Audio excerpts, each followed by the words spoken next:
Okay, let's see. How's the mic? Could be a little louder.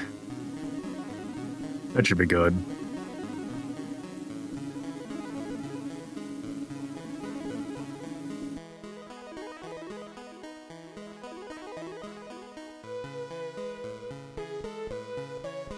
Yes, Claw. Oop, that's not. Wait, what?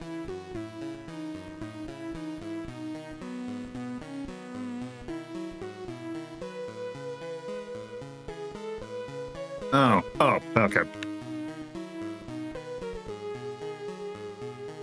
was just saying, I activated a button and I'm like, wait, why are you highlighting a different thing? Oh, they just call it Mystical Ninja, huh?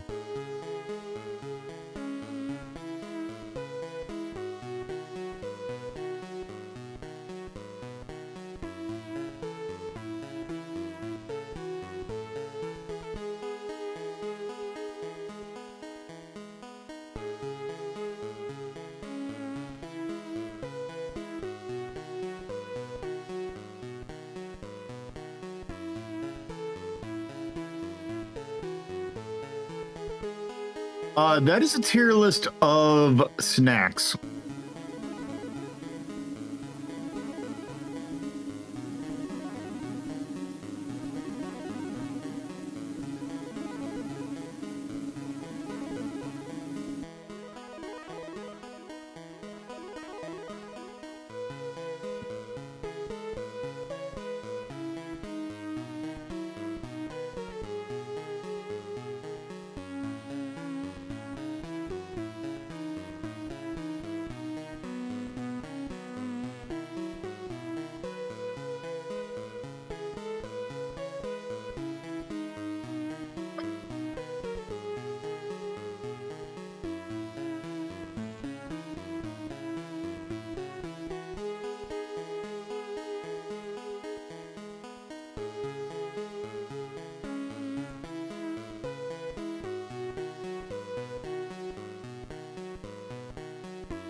All right, well, let me take one last drink and we'll get going.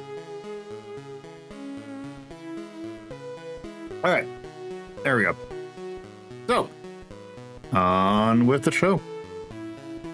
So, good morning. Welcome to a Sunday edition of Lolo De Puzlo Journal. Last time, we finished up our visit to the Sword Academy. And now we're moving on where unfortunately Fantasy Star Sunday is past us. And now, since it is our first Sunday of the year, I felt like it would be appropriate to start with something new. So we're going to start. I don't know how long this journal is going to be. This one could be actually very long. Like half a year long. But this is kind of something that I've been wanting to do for a while because a genre of game that I like, but I don't really have. I don't know, I just haven't normally played them outside of stream. Is the visual novel slash adventure game, in particular detective based one, because those are I am a big fan of detective stories, your Columbos, your Ninjabura Furuhatas, your that kind of thing. So that kind of story is something that I like a lot. Give me one sec.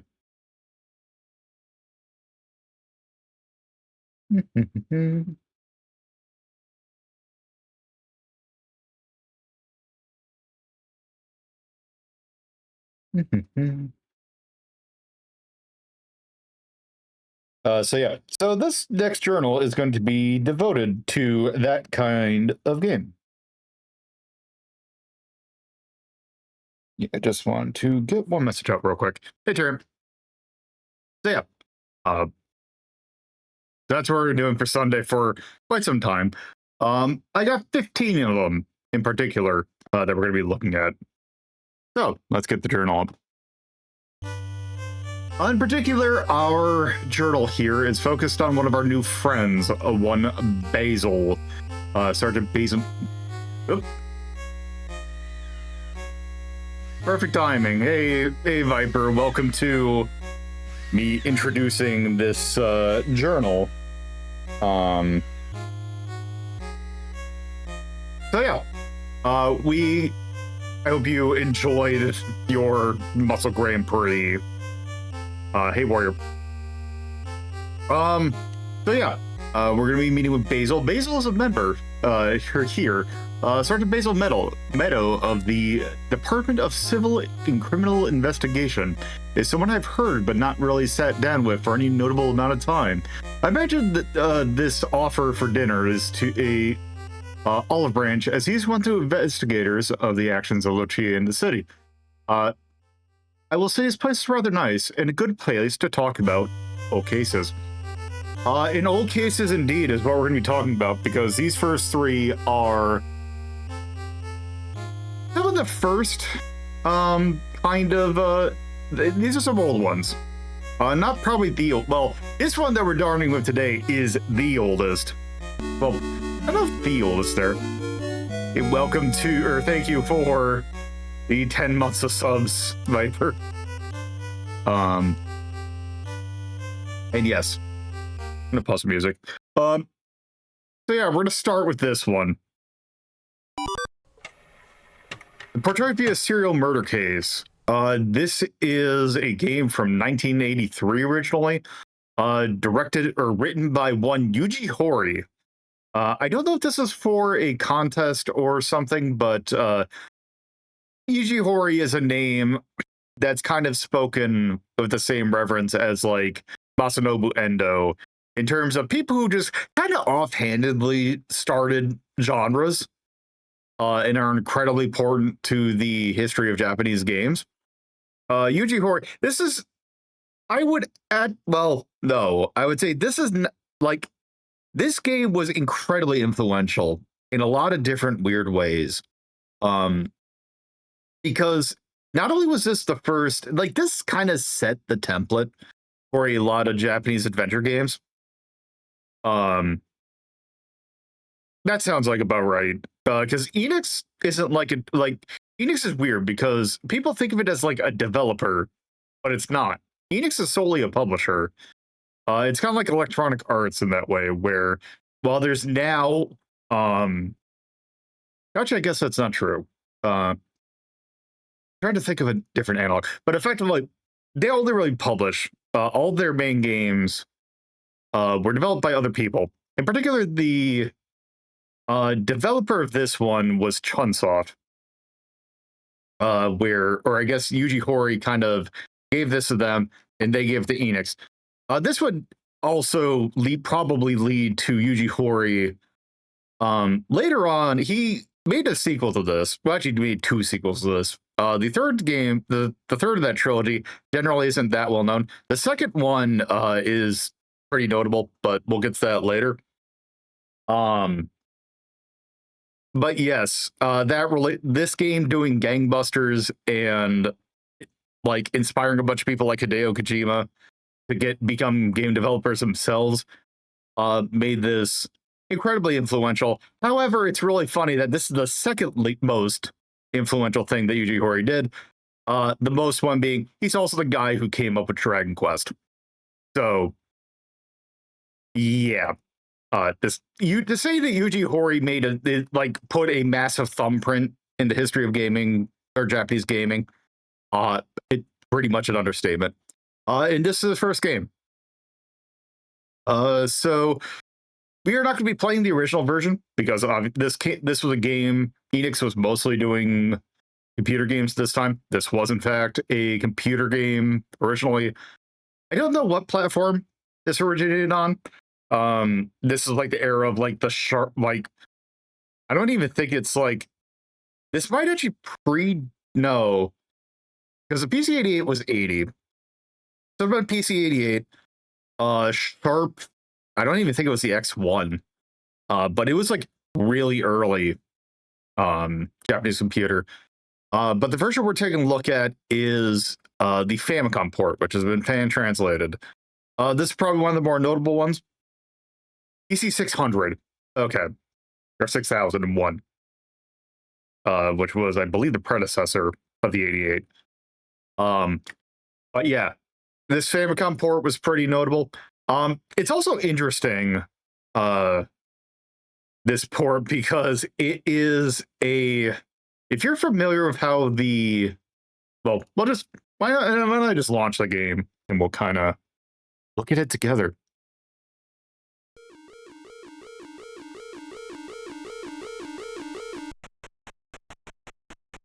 Hold on one sec.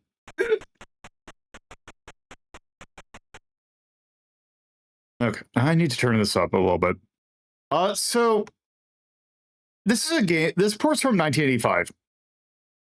So this is a fairly old port, or like this is a fairly old Famicom game. This is a mapper. If you're familiar with how the NES works, this is a Mapper Zero game. Like this is put that into perspective. Hey, look, mappers are basically the thing that lets NES games kind of be more expanded. Yep. So let me just double check my face is in the right direction. That should be good. But yes, this is a Mapper Zero game, which means this is as base as the NES can get. It is the same technical capability as Donkey Kong, like the launch titles for the NES. Which means that this does not have a whole lot of niceties to it. Namely that not only is there no saving, there's also no passwords. You have to finish this game in one go. Though, to be said, this game's not that long. And also a lot of this game is just kind of trying to poke around and trying to like figure out the chain. Like, it's actually funny. I have the guide up here. I might, because I'm kind of two minds about this, because this is also incredibly early. Some niceties it might not be in, obviously, are not in this game. By niceties, I mean this might be one of those games, and I can't remember it, that is exceptionally railroady, because that was a problem with a lot of these early ones. So that if you deviate too much, it's kind of hard to get back on the right track. So I'm gonna try and do a little bit of improv, but I might also just be sticking pretty close to the guide. Yeah. Yeah, it is like, okay. Also, onto the actual game. I'm your so this is our subordinate. Yasuhiko Mano, aka Yasu. He kind of acts like Percy in Princess Tomato. Obviously, there's also, I would imagine that they expect you to kind of get a background for things in the manual. It's just kind of goes into it. Also, there's no music in this game. Okay. The solution is a bit interesting so to speak. But we'll get to that.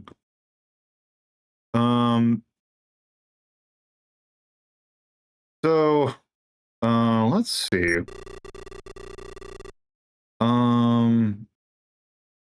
Let's see. Is there anyone nearby? Nobody's particularly suspicious. Let's go to Yakukawa Mansion, which is this where the crime, I believe, someone got murdered, and that's where we're investigating it. So let's move in. Oops, nope. Yakukawa Mansion. Okay, what are our commands? Let's see. Move, ask, investigate. Show, call, look for someone, call out, and arrest. Okay, that is it. Can I just investigate?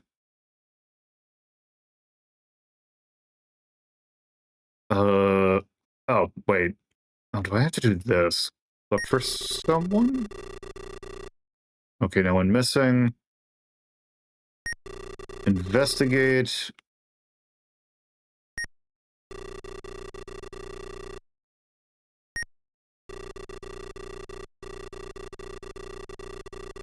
Okay. Or Toshi for sword.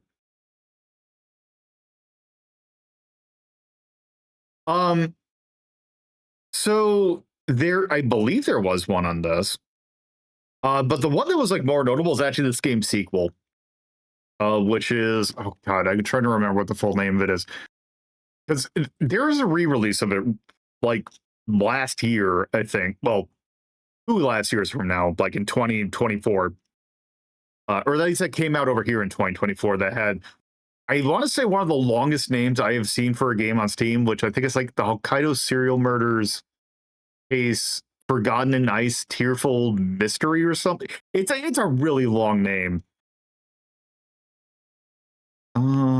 Oh wait, actually, oh, I can't be in. There's even more. Investigate thing. Magnifying glass.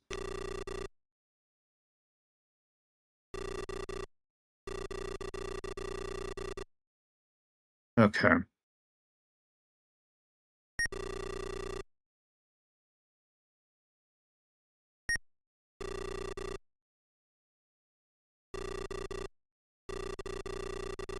Yeah, so it's this kind of game. Where you're just kind of poking at, like, you're basically, I don't even know if I'd call this a pixel hunt. Like, you are, wait, how do I get into the house?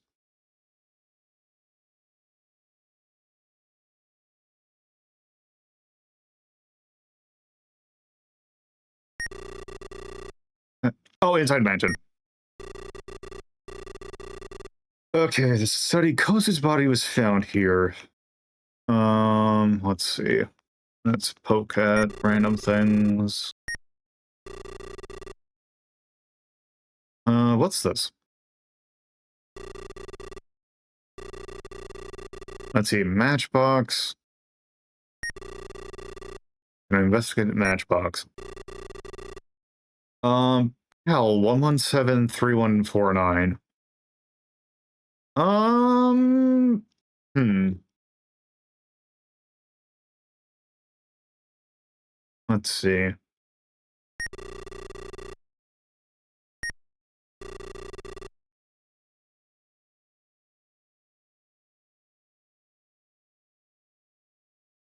Let's see.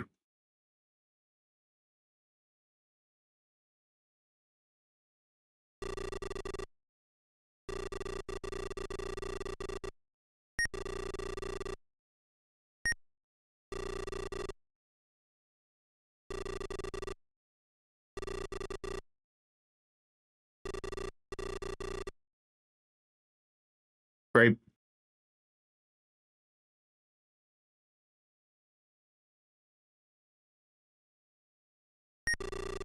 Okay, so here's a fun thing. I don't know if I'm...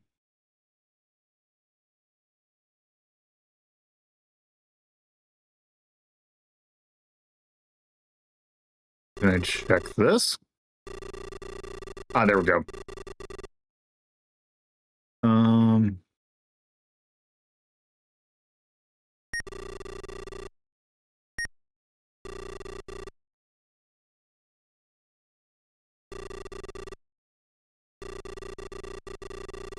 Nothing suspicious.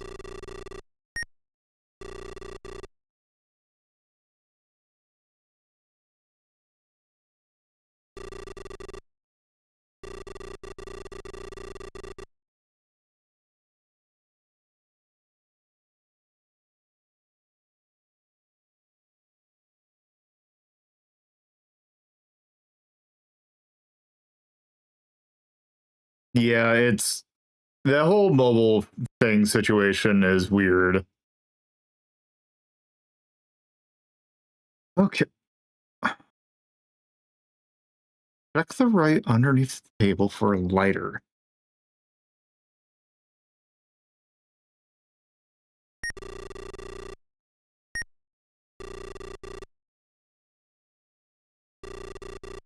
Oh, whoops, I'm in the wrong room.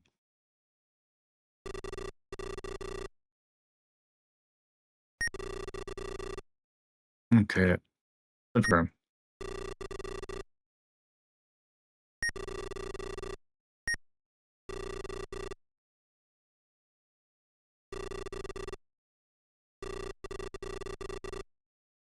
Okay, I got a lighter on the floor.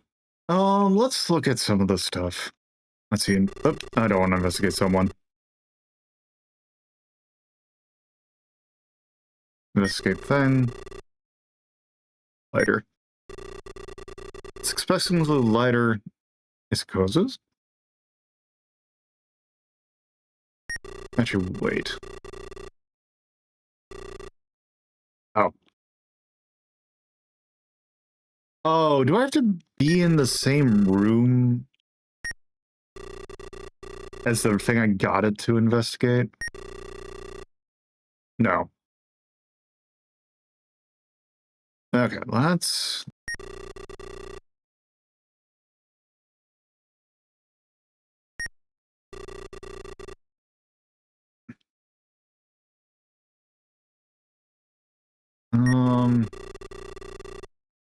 Okay, let's talk about his job. Cozy's job again. Let's see, he was the president of Yamakan Loans. Nephew named Toshioki. Investigate someone. Toshi. What does Toshi do? He's unemployed, lives alone near the harbor. Well, let's go there to...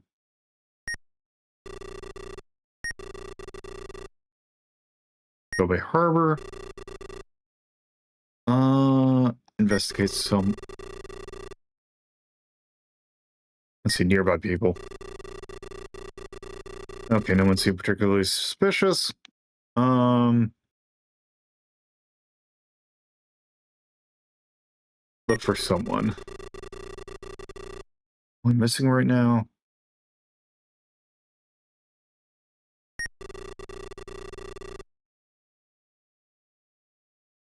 Toshi. Personal life? Let's see, arrested for assault. Okay, so he's trust fund. Okay.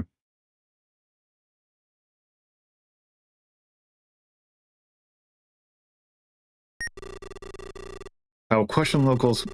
There's a person who witnessed seeing Toshi at the harbor on the 17th, or just after 9 o'clock. Toshi's apartment, excuse me. Well, that looks like a... Let's see, take to memo. Writing. Okay, so... R15.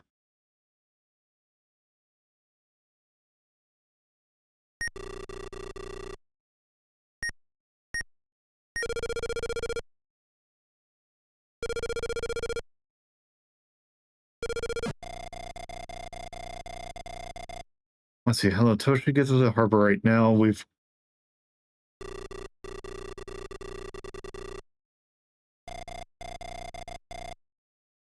Okay.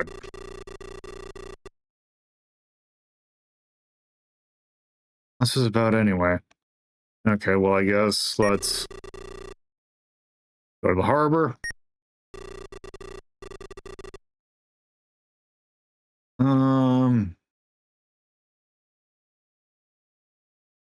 Let's ask Ren. And it's approaching us. He must be the guy on the phone. Here's the package. And say hi to Toshiyuki for me. Okay, let's investigate what's in the package. Ah! There's a drug dealer. Can you arrest that guy?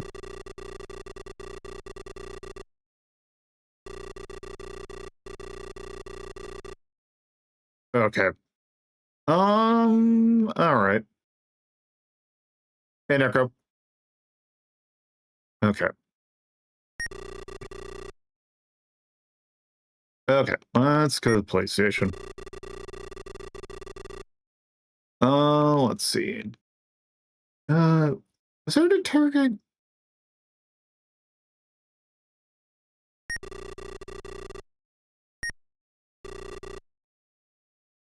Oh yeah, this guy looks... Let's see. Let's see, show an item. I forgot to take the bamboo. Whoops. Hold on one sec.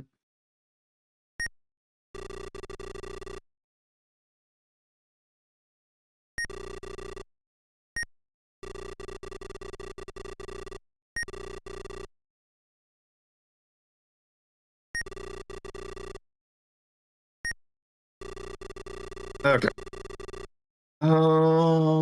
Call out for Toshi.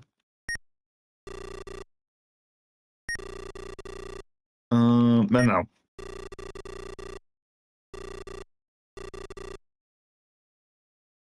Yeah, certainly a doodle.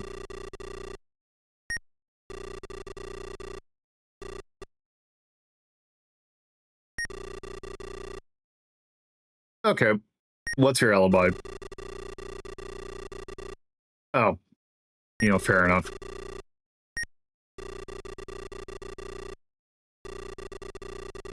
Nice thing that I have around, I'll give me spending cash. Well, that makes sense.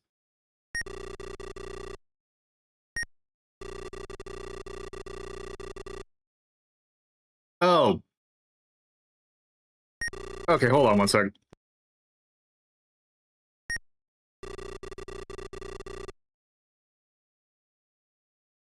Okay.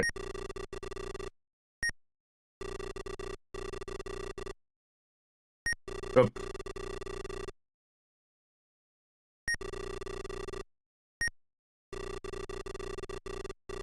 Turn over to autopsy. The report says the time of death was about 9 p.m. on the 9th of the 17th. Cool. Now I can...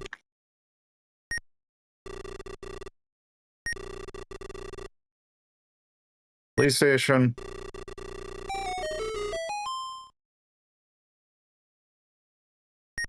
Call out for Toshi.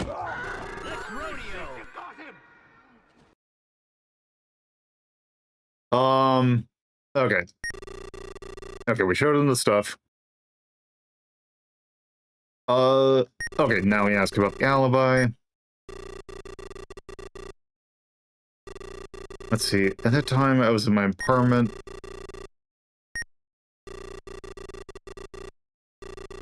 I told you I was in my apartment.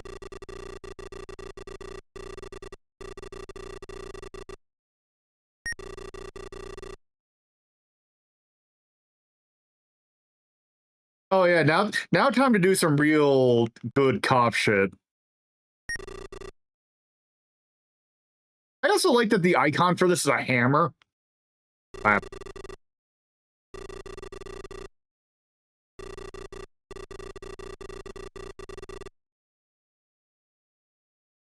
It's hard to make a deal on some drugs.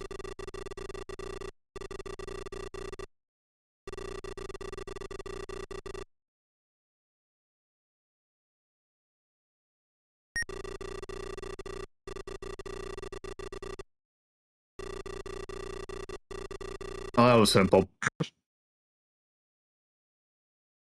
Okay.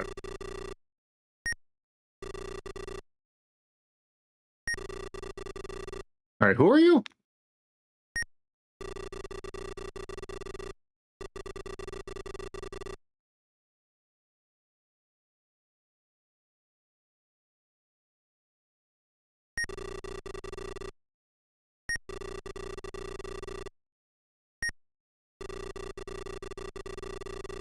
Okay, what are you?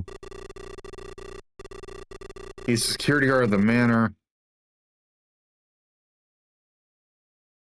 Okay, time to do something real stupid.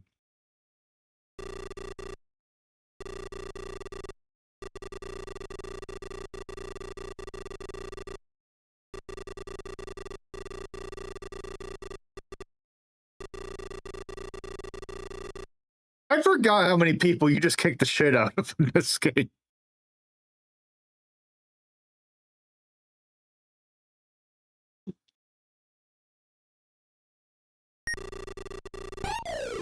Ow.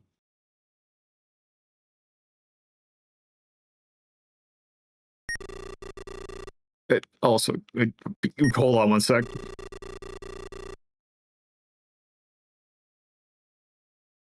Oh, wait. Oh, I didn't take the item. I found it. Yeah, remember I said, like, the niceties of old adventure games?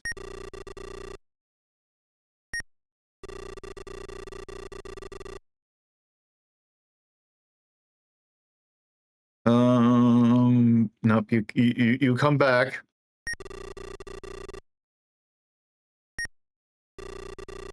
Okay, what's this rank?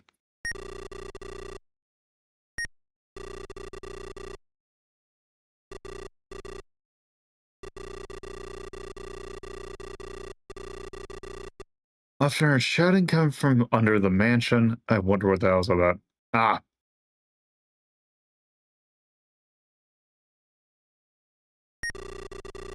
And now, obviously, we are going to move to...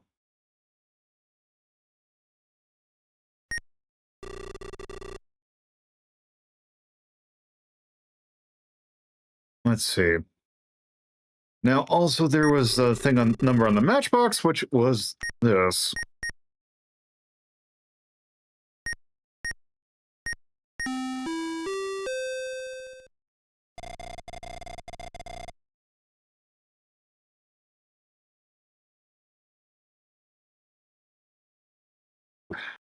Wait.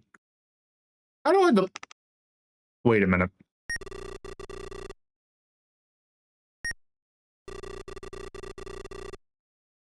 Do I have to take the goddamn matchbox, or the phone number just magically doesn't exist?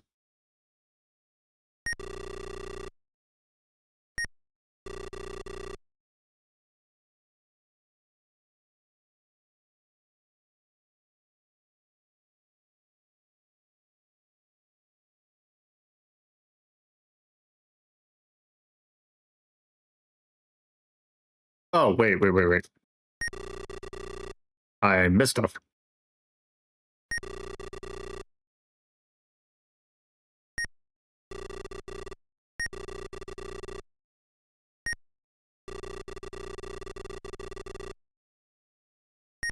Oh yeah, I suppose now...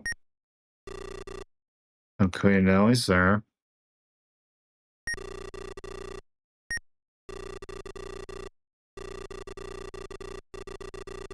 Let's see, Yukiko.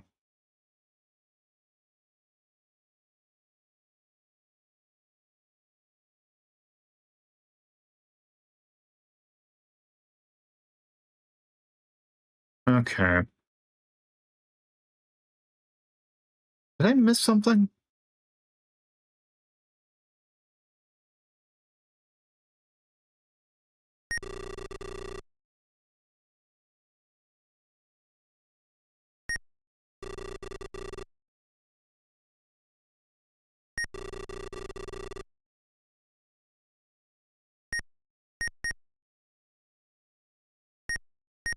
Let me try this one more time. Okay. Alright, let's see. Move.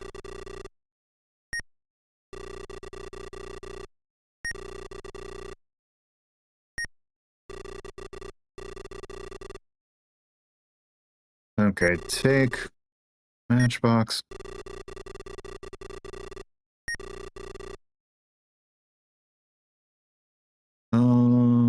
Let's see. Can I do this now? Oops.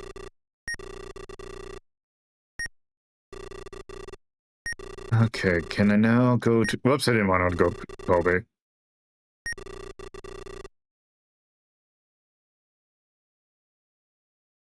Oh, wait, that's the PAL bar. No, that's not going to be it then.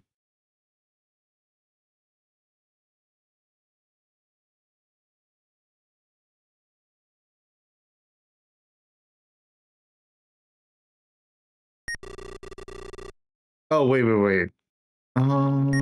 There is it. Actually, there was a step that I...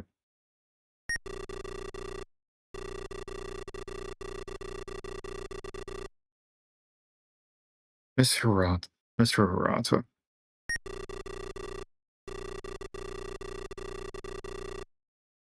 Hmm.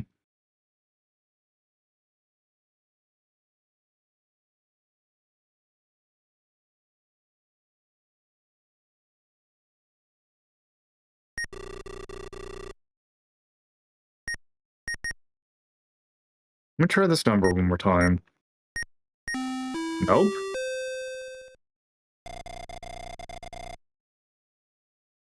Who am I missing?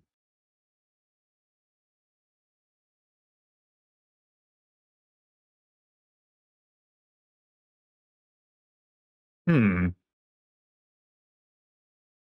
What's the item memo?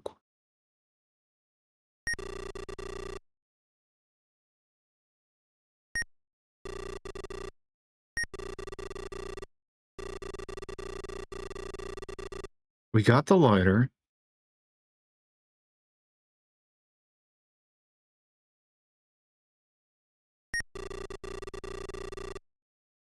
Okay, let's see.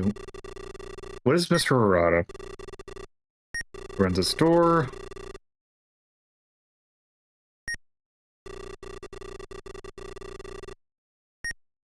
Personal life. He's been a greengrocer forever, but...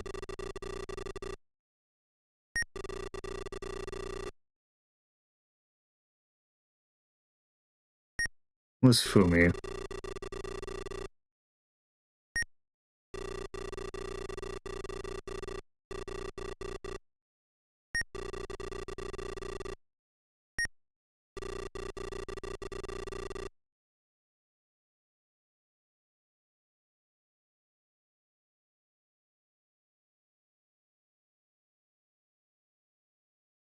It's just like the...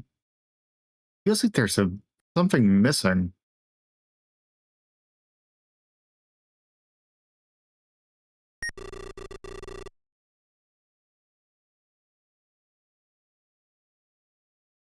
I wonder if it'll let us do this. I'm not sure where... Oh.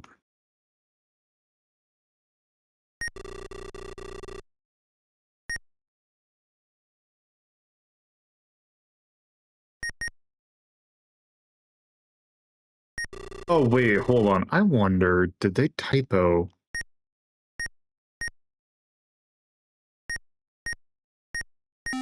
Okay, no, they did not typo.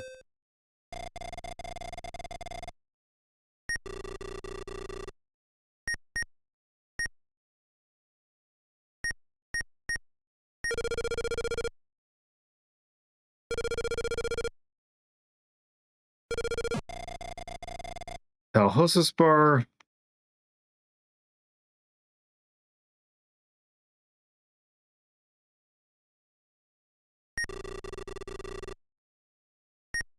Address.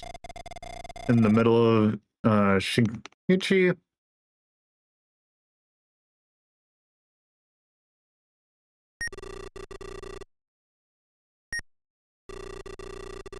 Dude!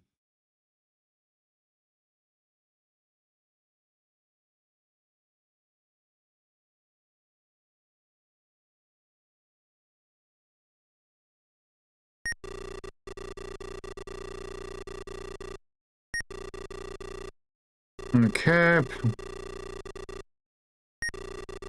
Let's see, move to the PAL bar.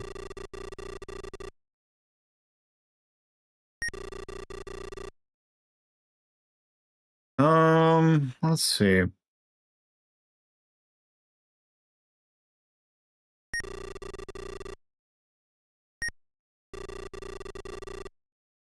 Kozu.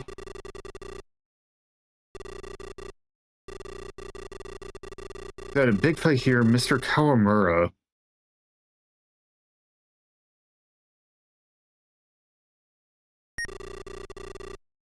Let's see. One sec.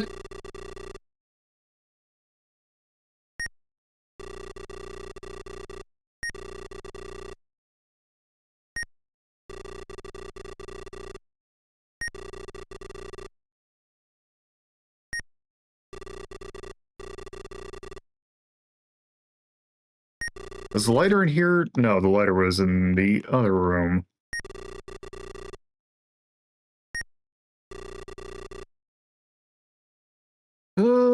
Take the lighter. Patrick, can I... Let's see, can I investigate the lighter? Okay, it's just an inspector looking. Okay. Now, let's head all the way back. Shinkachi, or Kaichi. Get the PAL bar. Show the item that you know who owns this lighter. Mr. Kawamura's. Right.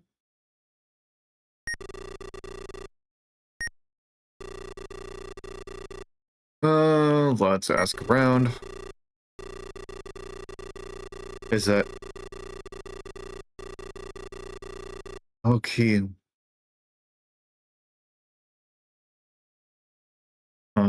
Okay. Let's investigate her.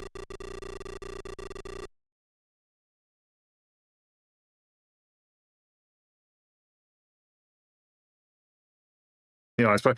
You know what? Actually, that actually makes a whole lot of sense about why in Princess Tomato Percy calls you boss all the time. But then again, I think that's just a...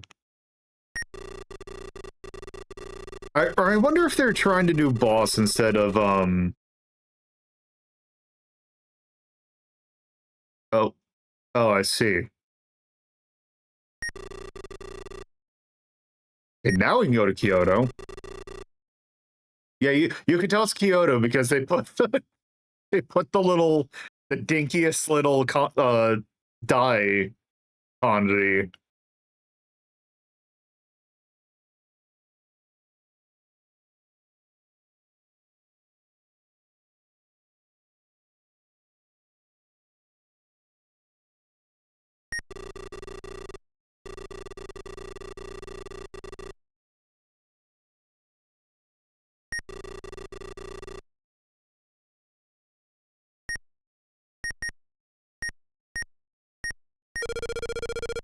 Okay, now it works.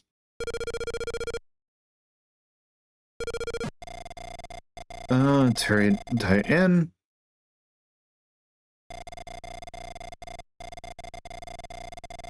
Akitaba Peak. Well, let's go there. Oh, that's not good.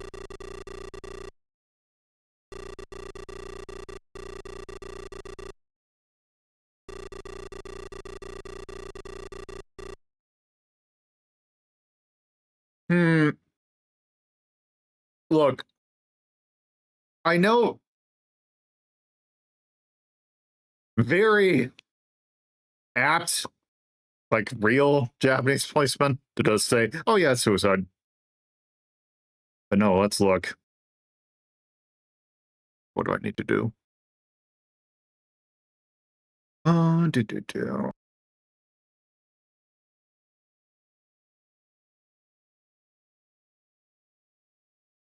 Oh. Return to Kobe.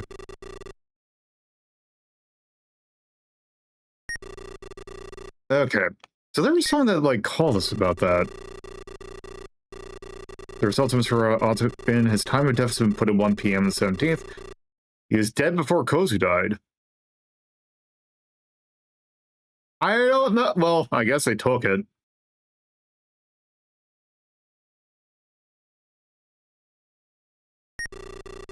Pull out Yukiko. That is in fact a child. Let's see, what are you doing?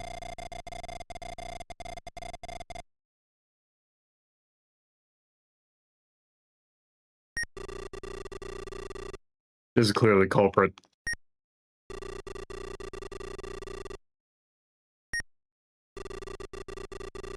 Now that her neighbor saw Yukiko going out, her story about being at home was a lie.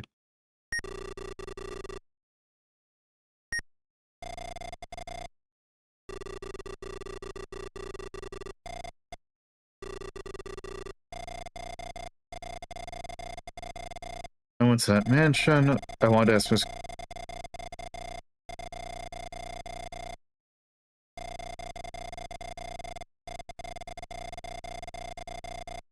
And this more.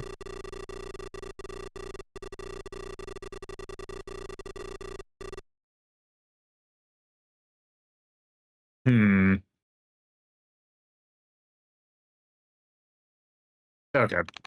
Now, okay, back to where we were. Oh, wait, enter. Now we can call out... Okay. Ask.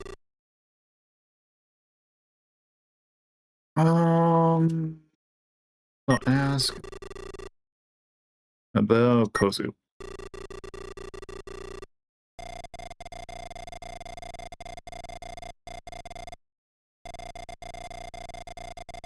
As a pair of comment, a long time ago, he was...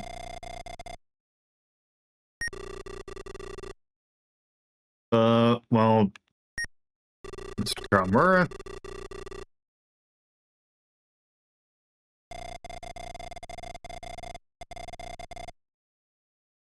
I wonder how he's doing.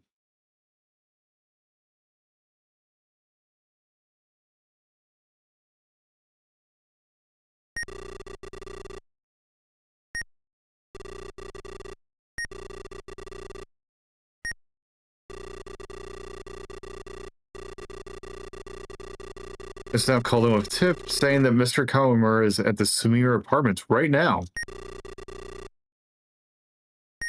Let's go. Oh, look, he's taking a nap. Oh, he's not taking a nap. Well, he's taking a very long nap. Yasu, stop being an idiot.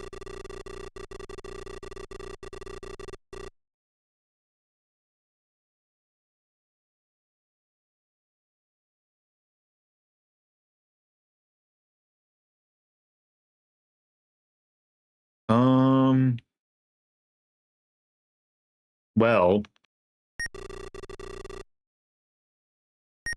let's see, police station.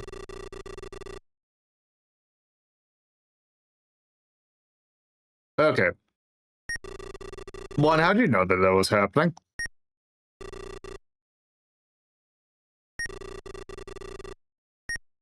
About Mr. Kawamura, I'd like to tell us what you know about Mr. Kawamura. I think about it, there's something he mentioned once. The biggest swindle he worked with Kozu victimized company over in Tsumoto called Sawaki Industries. Speaking of which, did you say that the personal assistant's name was Fumi Sawaki? Oh. Okay. Let's see.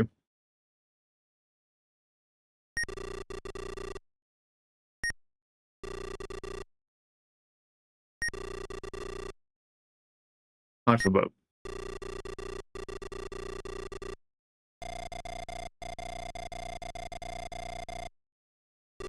Ah, there we go. Now we're in Tsumoto. Wachishima. Yeah, so what? Well, yeah, so Wajishima Island, yes, the island. Let's see. Anyone know where anything is around here? The poor little girl, her father's company was conned and went bankrupt. Both her parents committed suicide after that. She was taken in by some relatives. Took her by her only sibling, her older brother. I don't know where he ended up. If I recall correctly, the boy had a butterfly-shaped birthmark on his shoulder.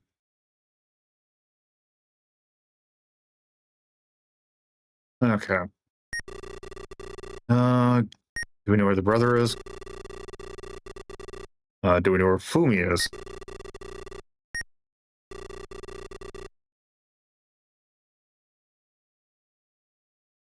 Oh, let's come back to Kobe.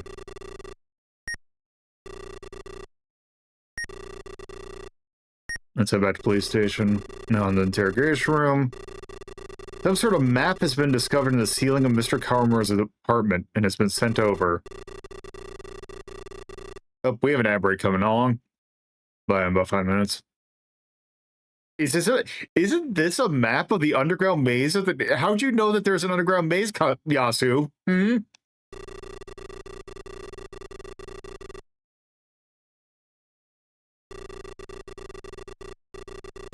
Four, three left. Yes, this. The rest is torn off. What is this? So that's what we get to do.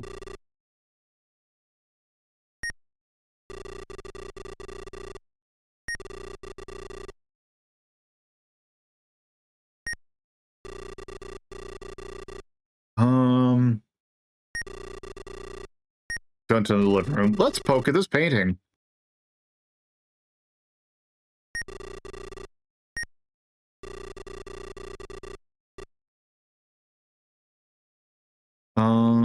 Let's see. Investigate thing. Button. You hit the stupid button.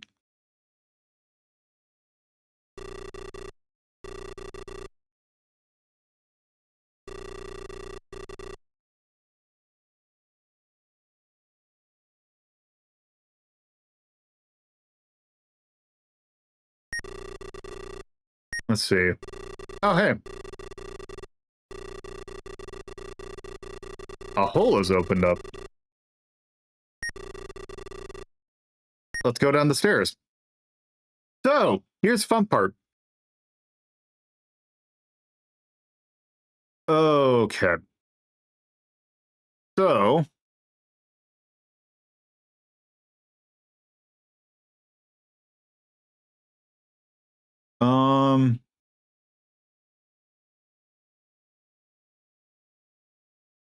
okay, so. Well, it's not just Fantasy Star 1. Okay, so move. Use the control pad to move. Okay, where do you start? Okay. Oh, I see how this map works. 1, 2, 3.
Monster surprise.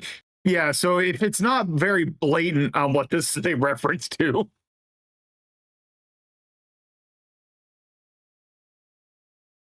Yeah, this is a wizardry joke.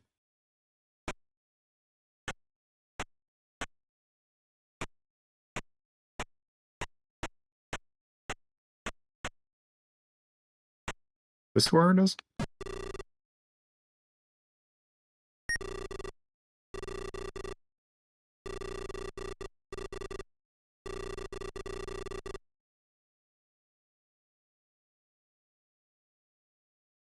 Hey, Mel.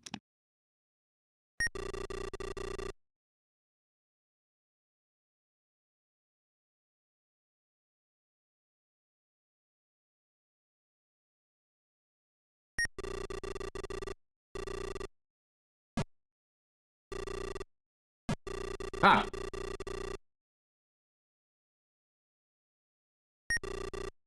Let's see.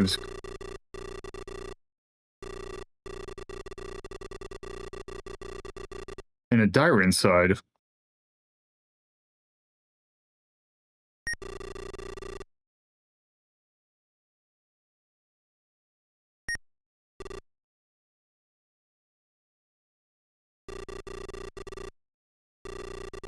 According to this, it seems he knew that Fumi was a daughter of the owners. He hired her as his personal. Knowing this, it says he didn't want to make up to the Sawakagi's children. Oh, there's the outbreak. Be right back.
Ah.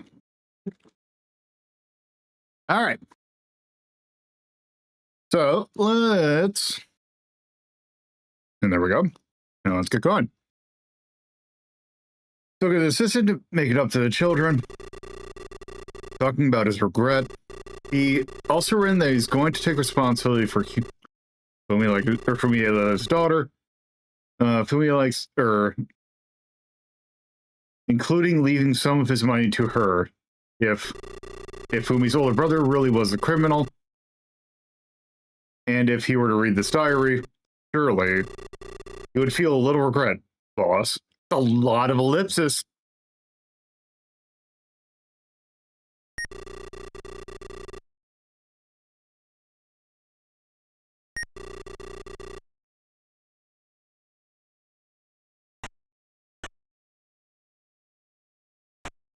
Okay.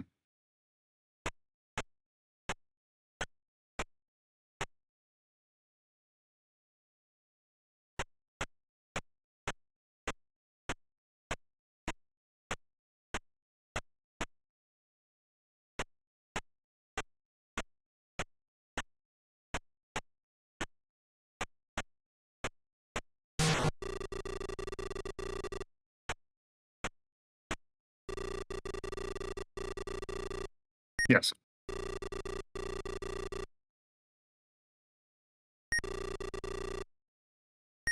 And then let's go outside. And let's go back to the police station.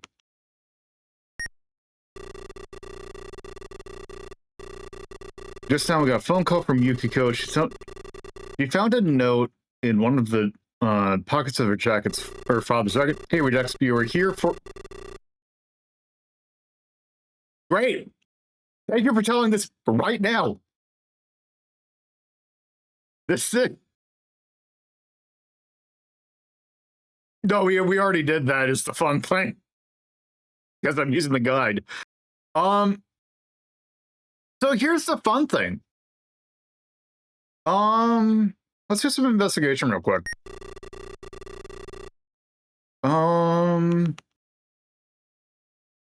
Let's see. Fumie. Now, but we need to ask for an help. Can we ask? Can we call? Can we invest? You can't find Fumie everywhere. So, at this point, you might be noticing something. And this is where this game gets a little bit... This is where there is a notorious thing about this game. Well, not notorious, but this game has kind of a twist ending. It's funny that it's like the first one, but it has like a pretty notable twist. Yeah, so Yasu's been acting a little weird.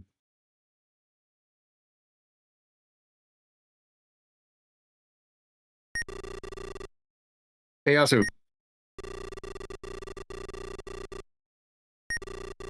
Take your damn clothes off.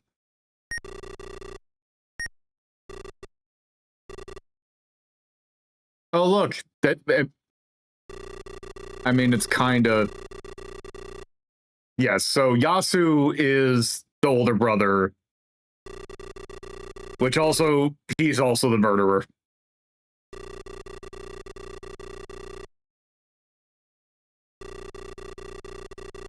I found out about this. Yeah, the killer man actually, yes, killed Kozu. I think I first heard about this. Of all things, from I forgot what the Chibi joke series about Haruhi Suzumiya makes a joke of this of all things.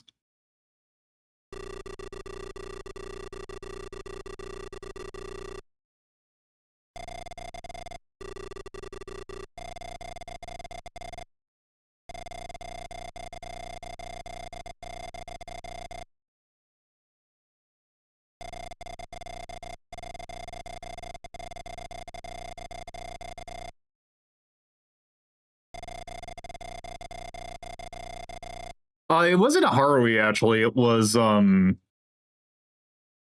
want to say, who's the guy in, like...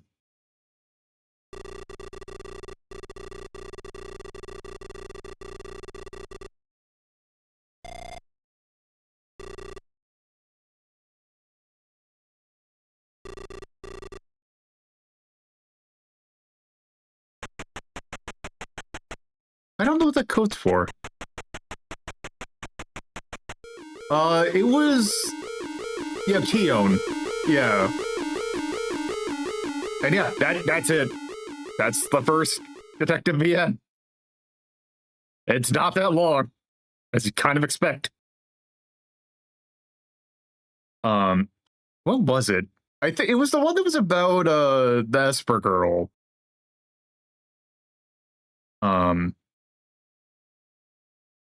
Yeah, it's interesting of like a twist, but also, yeah, it kind of comes out of nowhere.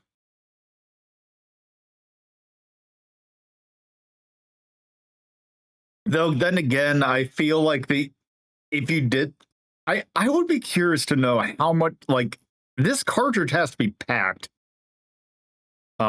If this is like using the very base and like the PCA 6000, you're not gonna have a whole lot of space in it. So there's that. Oh, UTT.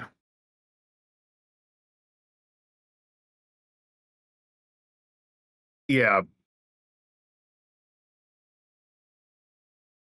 Okay. Well, that's Portopia.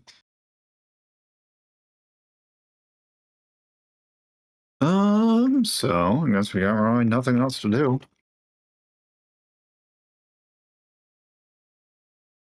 But put this one on the board.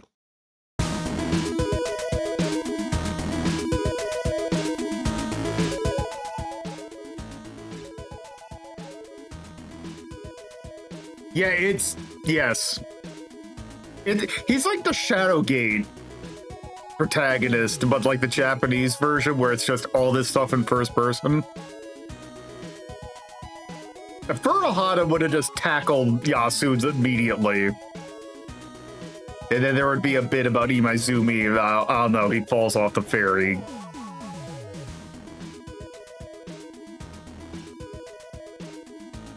So we have the Portopia mirror, like we have this at B-, and I don't know if I'd say it's because, especially towards the beginning when you need to find the things, it is a game that I understand that the graphics are pretty low because that's what you had. This is also exceptionally early.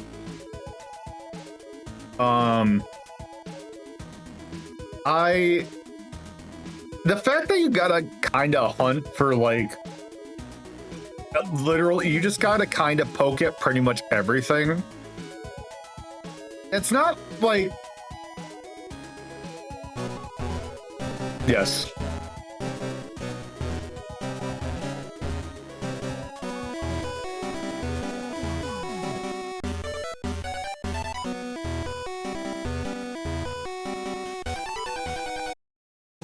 Okay. You're just kind of like poking at everything, which really isn't problem solving. It's just being meticulous. Which, I mean, you could say something about like that being a thing, but also it doesn't really feel engaging. But also, this is 1983 we're talking about. So there were no real rules on this, and at least it didn't use a text parser. Actually, I think, now that I think about it, I think what this port innovated was actually the interface for it, because I believe the original was a text parser game.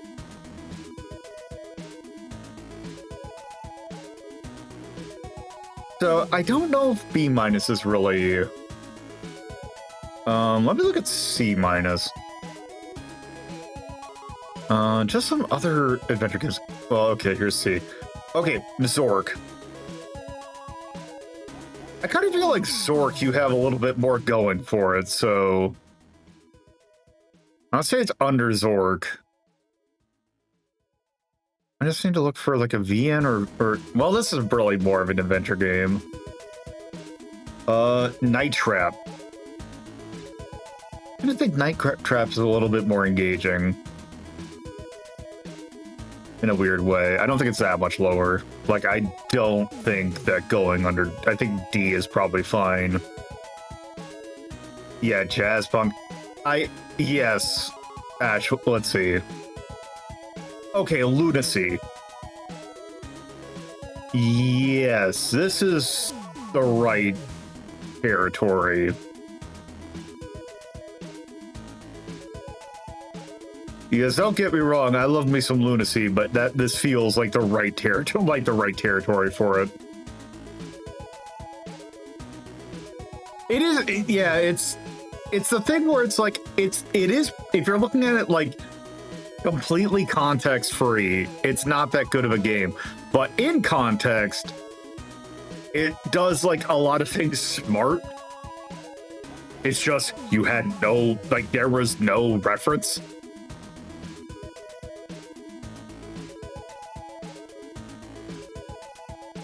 Let's see what I know. I already looked at D plus. Night Trap. Maybe Night Trap is a good spot for it, because if I look at like C minus again, Tanglewood. Yeah, I don't think it's that level. Yeah, you kind of can, is also the thing.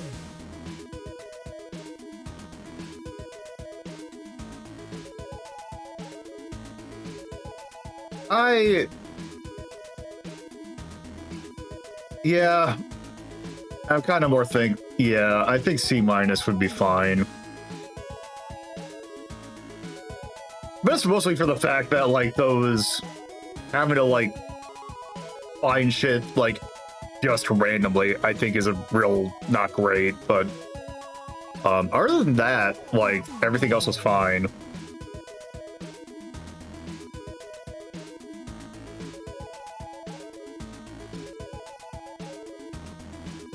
But yeah, I think that's good for that. So yeah.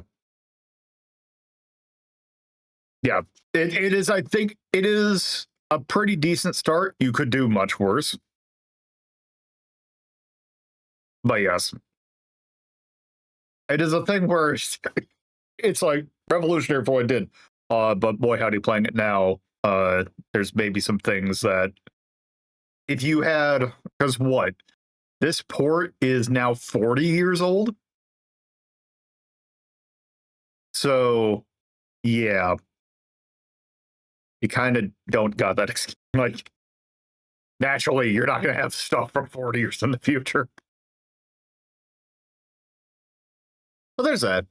I felt like it would be appropriate if we're doing VN or like detective games. It would make sense. Yes, yes. I can only think of like a handful of people that this might not be able to then. But anyway, it was good to look at it again. And now we have. So now that we've done that, we're gonna do a card pull because I think having a nice little refresher or a little kind of a palette cleanser after each of these, I think will be good. So we're gonna pull a card, and there will be a diversion. One thing I did actually that technically I guess is a housekeeping thing. I did, because we had it happen a lot, and we've kind of seen all the stuff in the community chest. I've actually lowered the chances of the community chest to pop up. There's still like it will show up more often than not because I think it's effectively got 2 entries instead of 1, where it used to have 5. So the odds are still there that it will most likely be community chest, but I kind of want some more other stuff to show up. So I did lower that. Fans. Hi. Okay. All right, which TGM are we doing? Yeah, this will definitely be a good palette cleanser. We're just pulling up 4.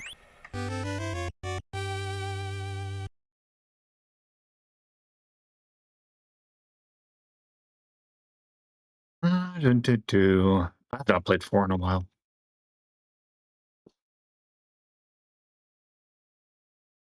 It's a shame this game didn't go on sale at all. Like, I really look forward to that game going on sale because I think this game's good. I just think some people might see that price tag and maybe bulk a little bit at it. Okay.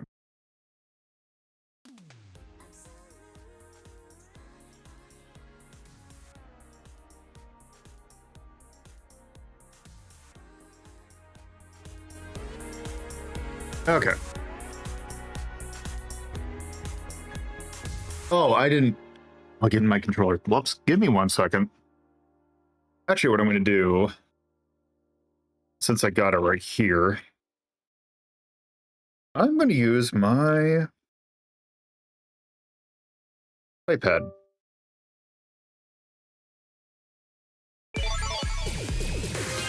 Though I need to set the controls real quick. Okay, so left move is that.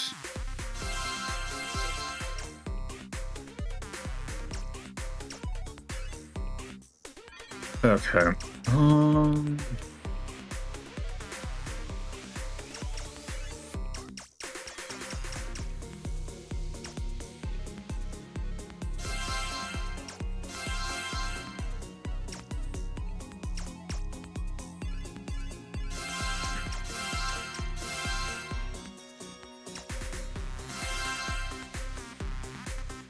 Okay, that should be... Oh, back.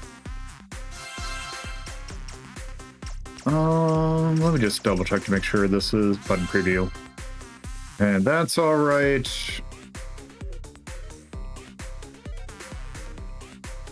Okay, so tap that for 2. That's my hold. That's an extra. And that's that. Okay.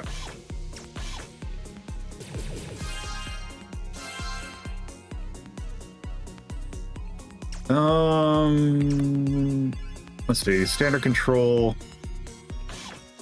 Oh wait, is it?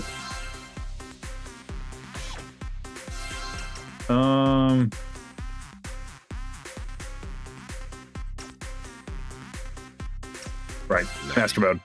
Oh, whoops. Okay, this is okay. Nope, that is not.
Also, I apologize in advance for me going kind of quiet. This game does kind of need a little bit of concentration.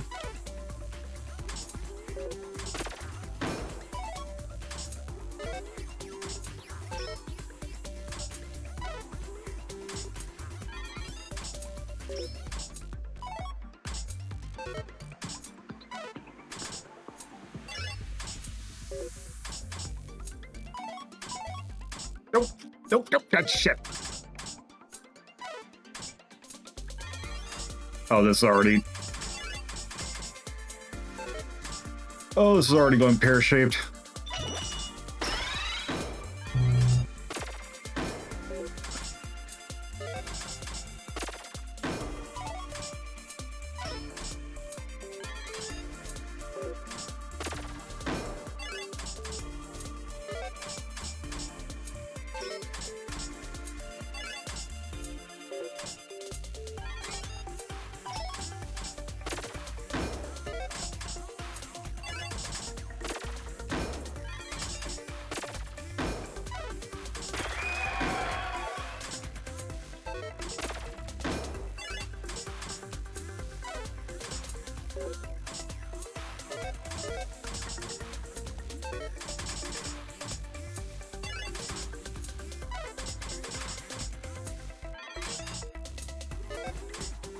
a way to do that.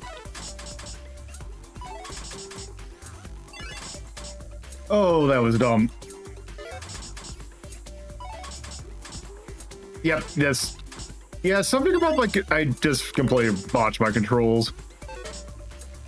And I'm, like, I forgot what my own controls were.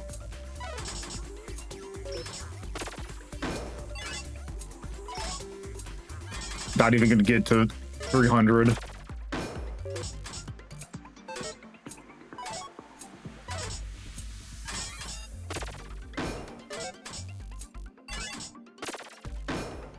Okay, you know what? I'm calling a mulligan on this one. Letting go.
Yeah, now we're onto here.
Oh, that could have been a bit. That was not great.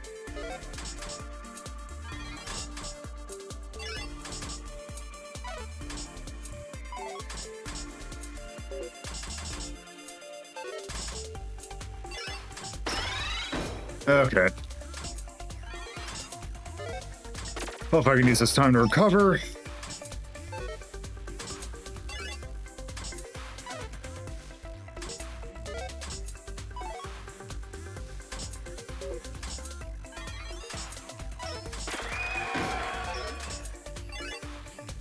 Okay, now it's starting to speed up.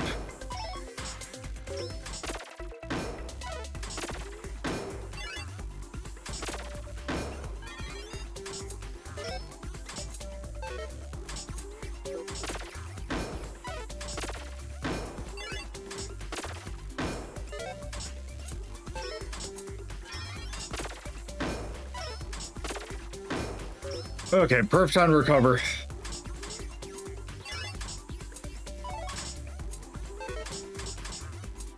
It's fine.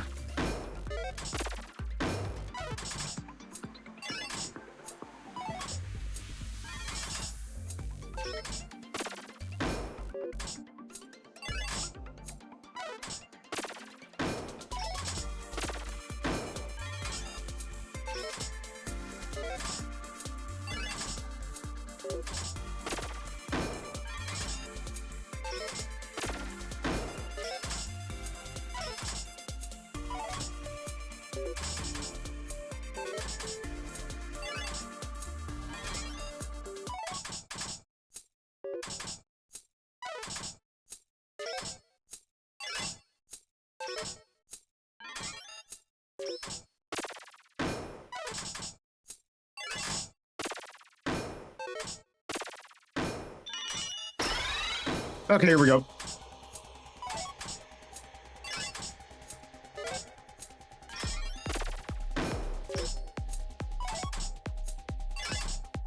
Oh, shit. Okay, that works.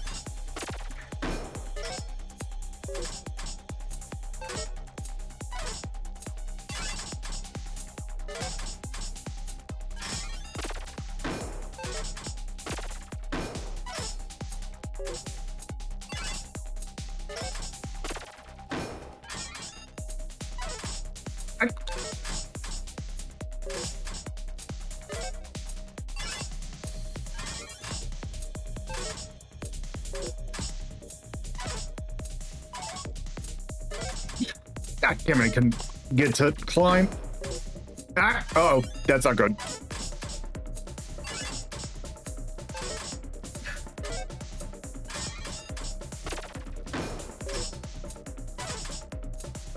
Yep, nope, I think I'm posed. Yep. All right.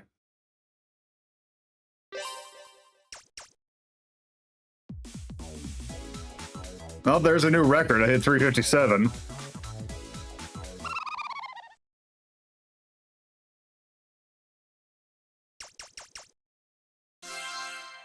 Okay, so that was a good look at PGM4. All right, now that we know that, back to what we're here for. All right, chat. You get to pick the next one. Are we going to pick from the makers of Overblood, or everyone loves FMV, right? Your choice of A or B.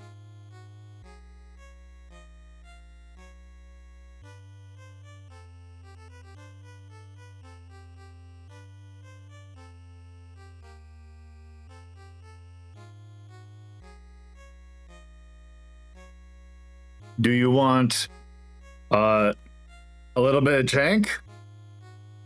Or do you want also a little bit of Chank? Do one for B.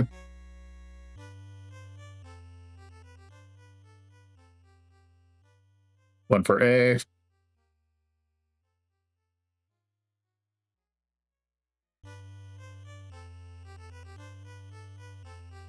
Any other takers? Going once. Going twice. All right, I get to break tiebreakers, and I think, what time is it? About an hour and a half. All right. So, I think we're going to do the FMV one. And we're going to play some Sherlock Holmes Consulting Detective. For the Sega CD. It's actually the Sega CD. I think there was a TurboGrafx CD. We're actually going to do the Sega CD port.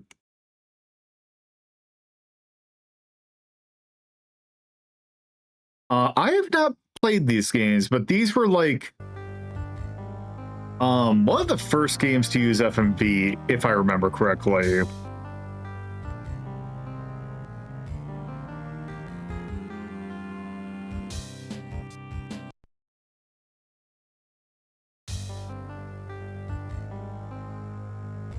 I'm pretty certain that the two versions are like nearly identical.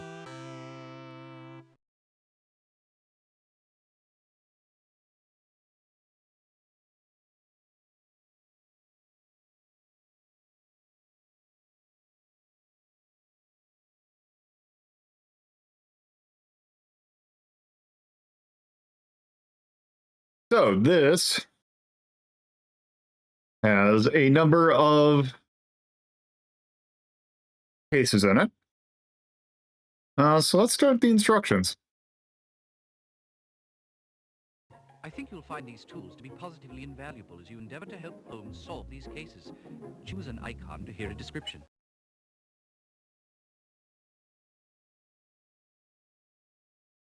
Choosing this icon puts a notebook at your fingertips. I believe you'll find that your notebook is your greatest detective tool. Use it to keep track of names and places that you believe you might want to investigate. When you do decide upon a person to question or a place to research, first go to your notebook, choose the appropriate name, then choose the horse and carriage. You will be off and running. Because the Baker Street regulars are often critical to solving a case, I've included them in your notebook. Use them wisely.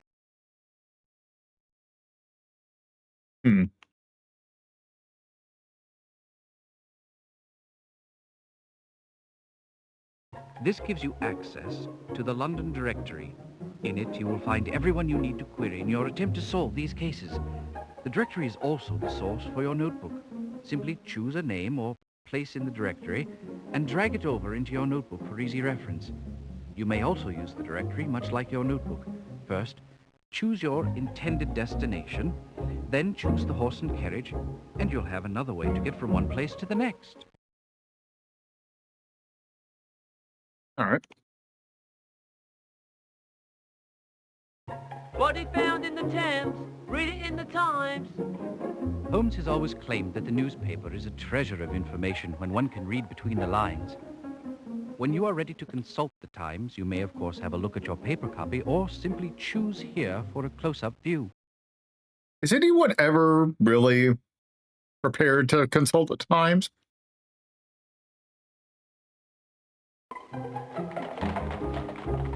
Choose this horse and carriage after you have chosen your destination from either your notebook or the directory. It will take you where you want to go.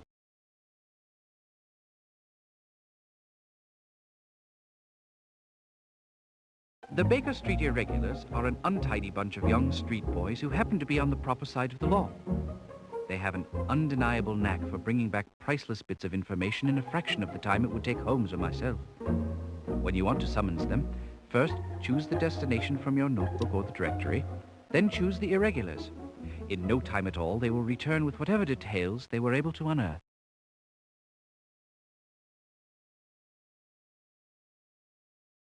When you believe you have directed Holmes to all of the right and proper places, and you have enough information to name the murderer and the motive, choose this icon.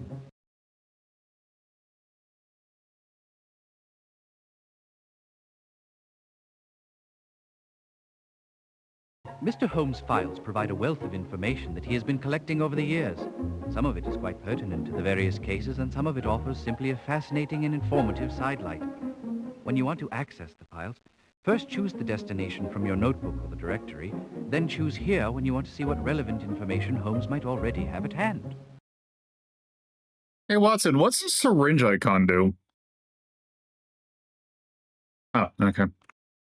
Also, brace yourself for the FMV quality in this one.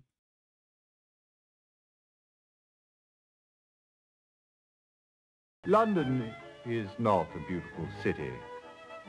Under the soot that covers its buildings is a teeming mass of 4 million souls trying to survive, mostly off of each other. You see it in the paper every day. Thankfully, we have the London Times to keep us informed of all these troubling activities with an unbiased eye and razor-sharp accuracy. We find this publication... You can rely on my shot. ...in our investigations, and I'm sure you will as well. Among the forces of evil which run rampant in this city, there are also, thankfully, 2 groups of individuals who will aid us in our cause. As we do, they attempt to right wrongs and restore harmony and civility to the streets of London. The first of these groups is a ragtag association of young ruffians. I call them the Baker Street Irregulars. Don't let them fool you. They may be scruffy and ill-bred, but they are on the right side of the law. They can go everywhere, see everything, and overhear everyone. They are my eyes and ears in the streets of London, unquestionably a tremendous asset in our work. They will help us in our investigations if they can.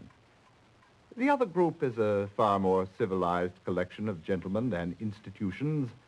I call them the Baker Street Regulars.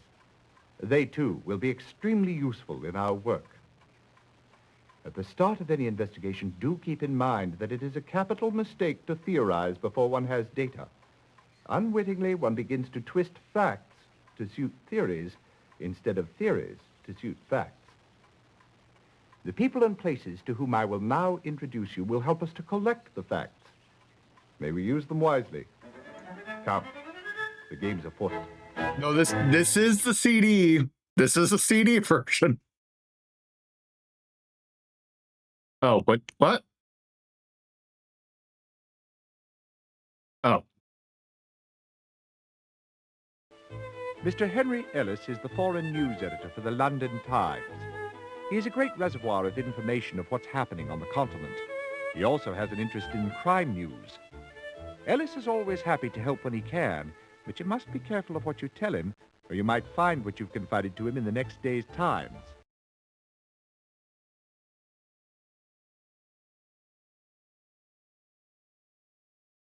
Edward Hall is a young barrister whom you will find on most days at the Old Bailey.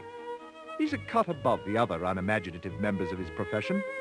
Holmes, don't you think you should explain to them the difference between a barrister and a solicitor? Yes, of course, Watson.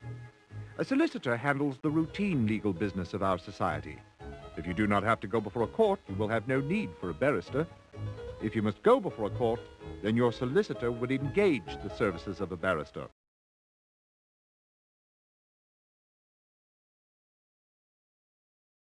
Quentin Hogg is a crime reporter for the Police Gazette. He is an ex-police inspector who found the environment of Scotland Yard less than stimulating. He has a strong deductive mind and is a very good resource.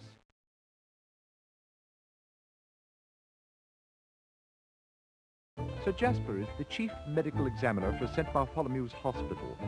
He is London's greatest forensic pathologist. You can depend on him for all the technical details that can be obtained from any corpse whose cause of death is in question.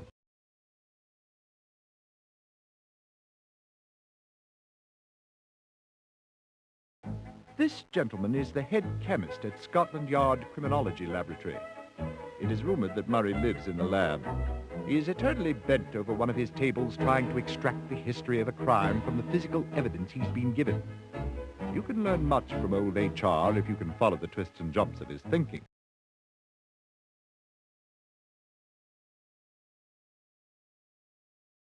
Head clerk Disraeli O'Brien is your contact in the Office of Records. The Office of Records contains legal records, both criminal and civil, as well as state papers. I think you'll find O'Brien to be a walking, or should I say sitting encyclopedia of the office's affairs. Now here is a person who usually gets in the last word. Langdale Pike is a human reference work on social scandal, especially on the London scene. He contributes bits of gossip to the garbage papers that cater to an inquisitive public. Porky is not a pillar of society, I dare say, but he is a man who has learned from his mistakes and is trying to start a new life. Although he is no longer in prison, he is still behind bars, or shall I say, a bar. Jolly good one, Holmes. Yes, Watson. Well, the bar in question is the Raven and Rat Inn. Porky is the proprietor. He has been of great help to us in the past, and I expect he will continue to be in the future. And then I take it that these are just... If I can't find something in my own files, I go and examine the overflowing shelves of the great London Library. It is a wealth of information.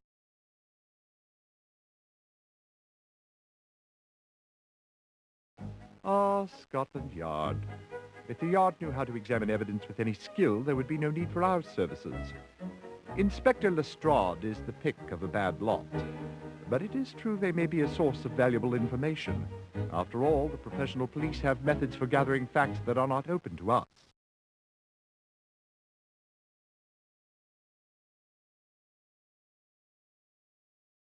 This is a records office housing documents pertaining to births, marriages, deaths, and last wills and testaments. All right. Well, time to get started. Mummy's Curse is the first one. What rubbish! What balderdash! You must have read something terribly disturbing, Watson, for you to be so overwrought this early in the morning. Indeed, Holmes. It's irresponsible of the Times to play upon people's superstitions. Ah, you must be referring to the affair of the Mummy's Curse. Has the entire city in an uproar. 3 men dead, and they expect us to believe that the 4,000-year-old mummy was the murderer. I'm surprised you haven't taken some interest in this case, Holmes. To the contrary, my dear Watson. I have made some inquiries, because I dare say I do believe this murderer is a much younger chap. All right. So.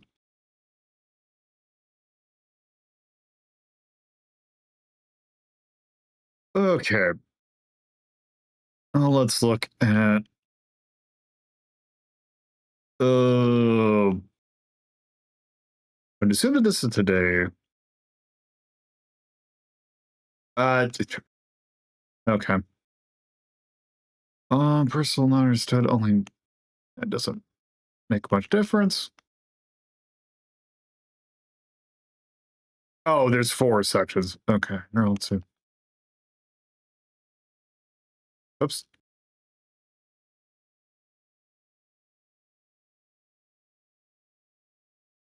Okay. Foreign and colonial news for... Wait, how do I...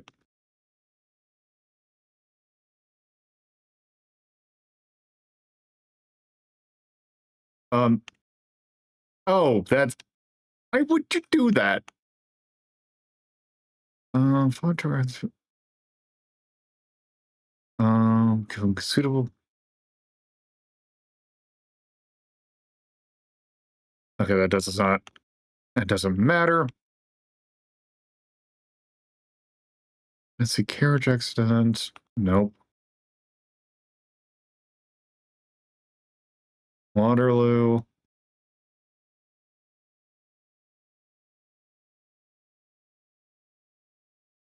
And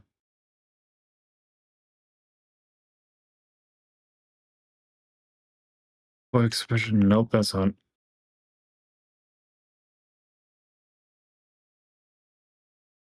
Oh, okay.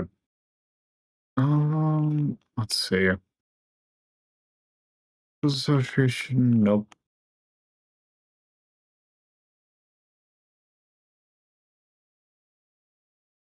Nope.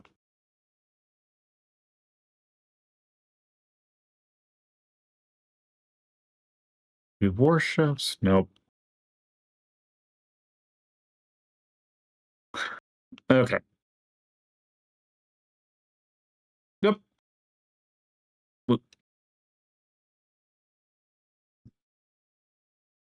What Oh, does that just start it over? Okay.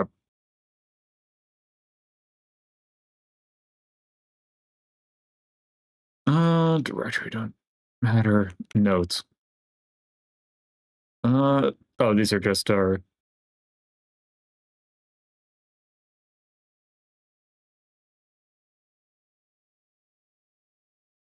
You gonna...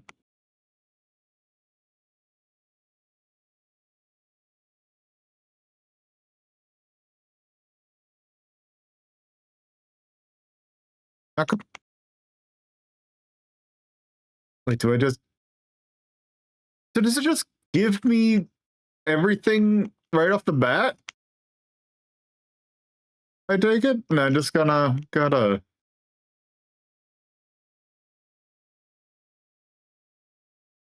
What this... What...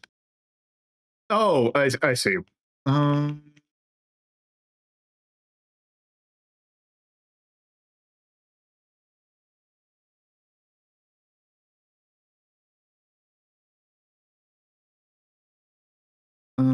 I was too busy. All right, you probably know. I know only a very little about two of the unfortunate gentlemen. I do recall that Turnbull was quite an eccentric chap.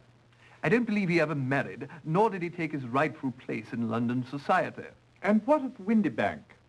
A quiet academic sort, as far as I can tell, married to a woman called Hildegard. There was one spot of controversy that I can recall. It seems a few years back he had a run-in with the Anti-Vivisectionist League. No, but of course. It seems that during a lecture on the advancement of science, he spoke of the autopsy of his own pet, a recently deceased Yorkshire Terrier. Well, I can tell you the Times received a great deal of letters to the editor condemning him on that one. Even one from a Louise Fenwick, who threatened to vivisect him. Oh, dear. Well, then I surmise it's Weatherby you know nothing about. Well, now that you mention it, I believe he was assisting Professor Windybank in that lecture series. So Weatherby and Windybank are of the same thing. Also, I'm assuming that... Is there a time limit on this?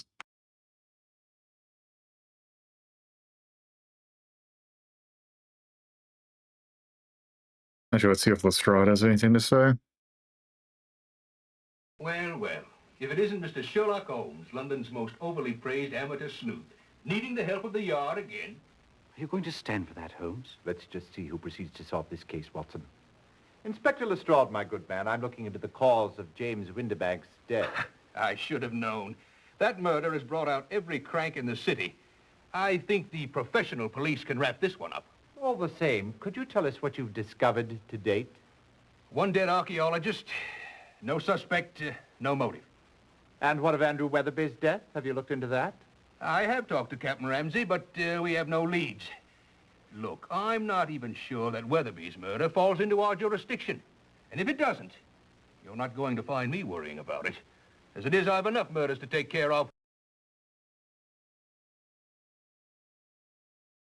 Okay.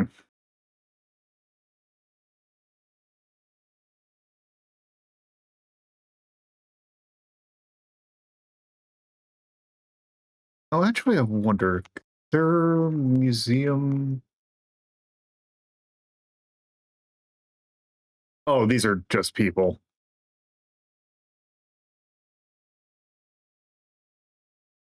Actually, I wonder. Let's see, when...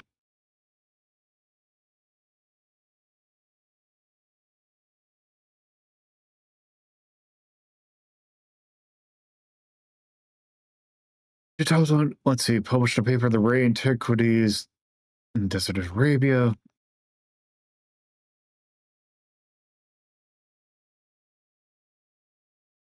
The anti-vivisection.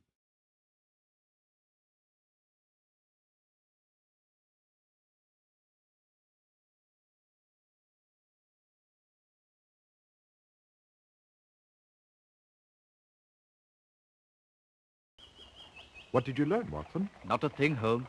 You learned nothing? Don't get testy, Holmes. There wasn't anyone about. My humble apologies, Watson. Okay, so there's just a generic. Wasn't anyone there, dumbass? It is interesting that they give you just everyone right off the bat. Okay.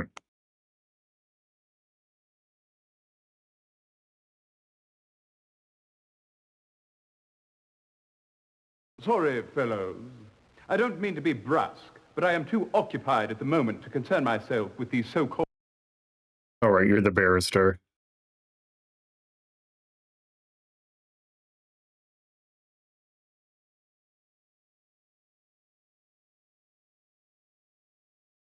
Oh, let's see. One library. Okay, we have an ad break coming up in about 5 minutes.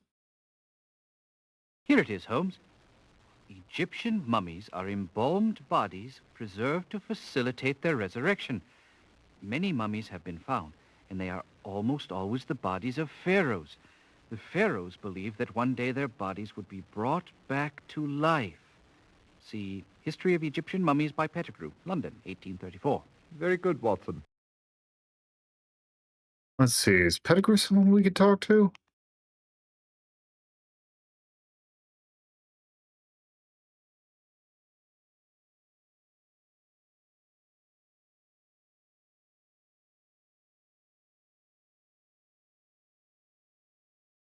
No.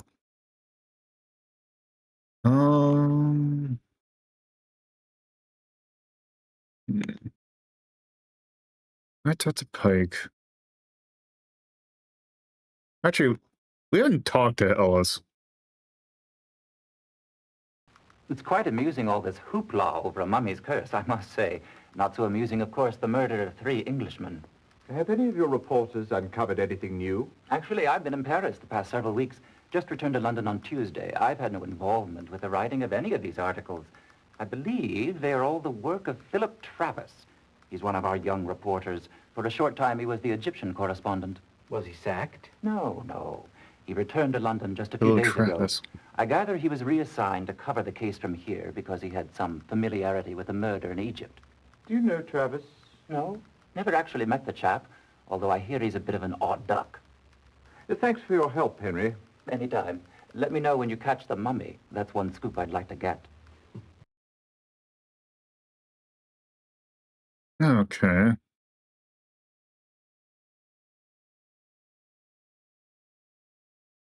Oh, nope. Directory. Philip Travis. So you've been reading my articles in the Times. I'm honored. What do you think of them? Quite interesting. You've clearly been following the murders quite closely. Who do you suspect? I believe it is the work of the ancient Egyptian god Pumatef and his goddess Neith. Be serious. I couldn't be more serious. You see, Mr. Holmes, although I am a journalist, I was actually trained as an Egyptologist. I know all about these mysteries. That's why my articles carry the force of truth. And what is the truth, Mr. Travis? The truth is that the Egyptians discovered the secret of life. What we call science is mere child's play compared to the knowledge they had. Look at this. Do you know what this is? It appears to be a mummified animal of some sort, a monkey, perhaps? Precisely. Quite a conversation piece. I've been using it in some very important experiments which, if successful, will unlock the secret for bringing back the souls of the dead. I've been working on it, Mr. Holmes, using these tanner leaves. Watch.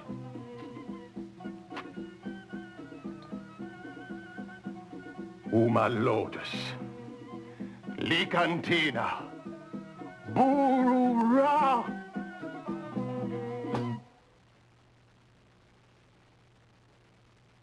It appears that the soul of this particular monkey has no intention of making a reappearance. It's only a matter of time. I know it is. After all, these secrets have been buried for thousands of years. These things don't happen overnight. But it will happen someday. This is my mission. I believe I'll leave you to your work, Mr. Travis. Don't go yet. Let me show you more. Thank you. Some other time, perhaps. Okay.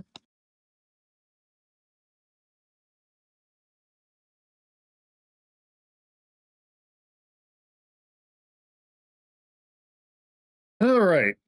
Oh, that was a dud. Okay.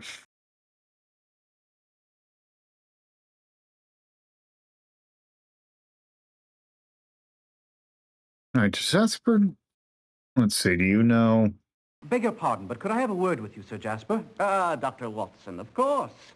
Are you investigating the death of Samuel Sneed? I just finished with him. No, we're interested in James Windibank. Ah, the mummy's latest victim, of course. Who hired Holmes for this one? King Tut? Oh, that's a jolly good one. Actually, we don't have a client on this one. Just for fun, eh?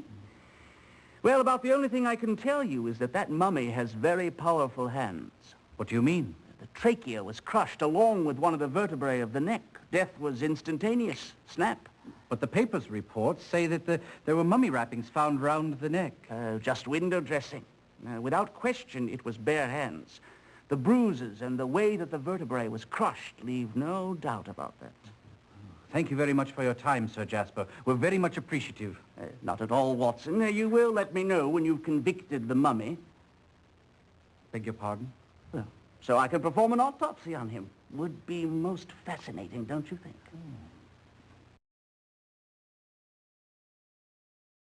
Okay. I like that you have to manually back out. Oh, actually, wait. Where is the... I'm not supposed to have the regulars, do I?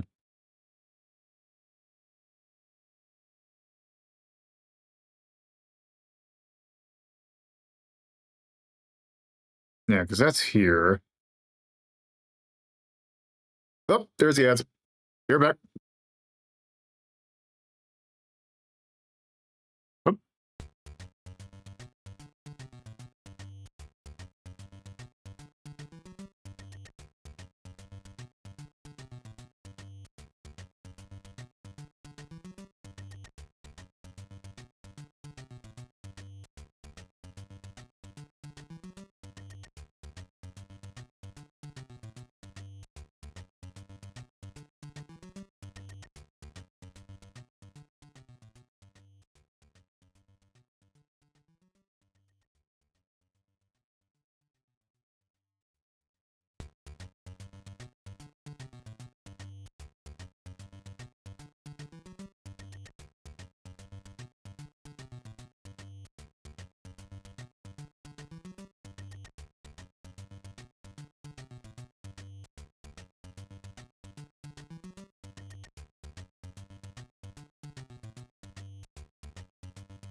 All right. Okay.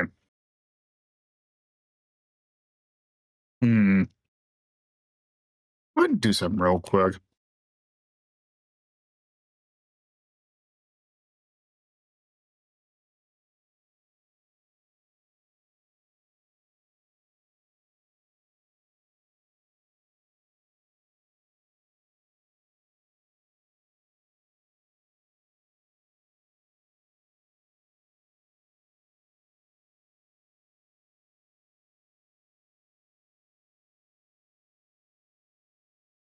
Give me one sec.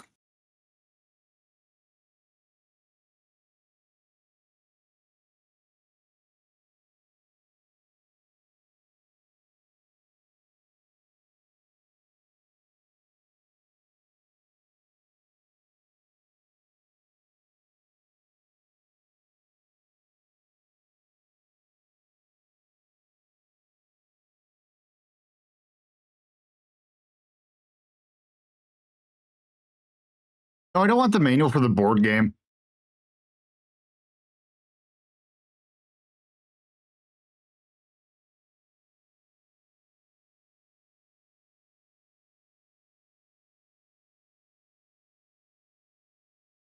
Okay.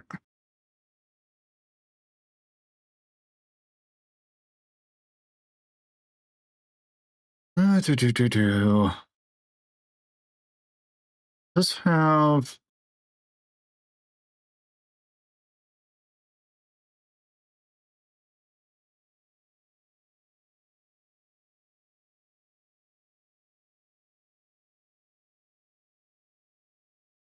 Oh, this doesn't even wait. Does this not even have? Oh, good. It doesn't even have a listing of who all the people are.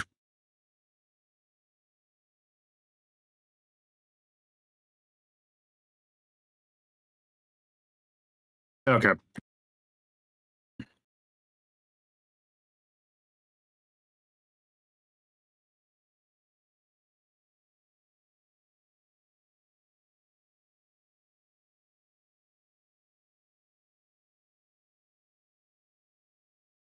Okay, let's see if we can find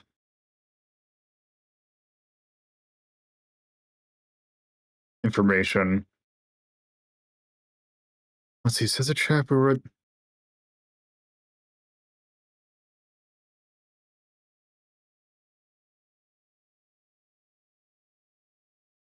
Hmm.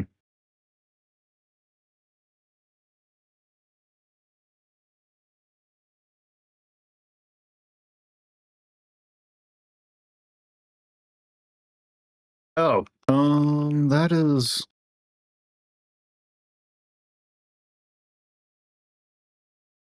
Wait.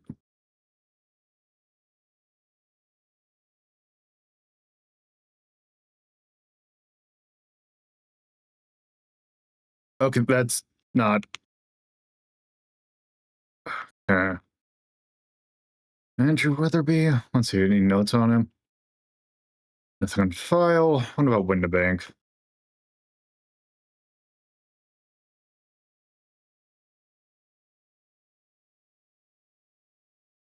Oh yeah, that's that. Anti-Vivisection League.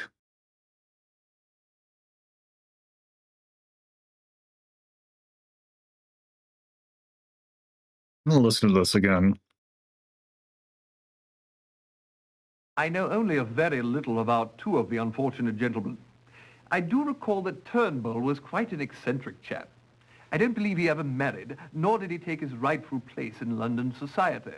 And what of Windibank? A quiet academic sort, as far as I can tell. Married to a woman called Hildegard. Hildegard. There was one spot of controversy that I can recall.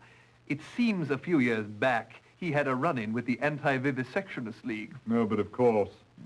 It seems that during a lecture on the advancement of science, he spoke of the autopsy of his own pet, a recently deceased Yorkshire Terrier. Well, I can tell you the Times received a great deal of letters to the editor condemning him on that one. Even one from a Louise Fenwick, who threatened to vivisect him. Fenwick. Oh, dear. Hildegard and Fenwick.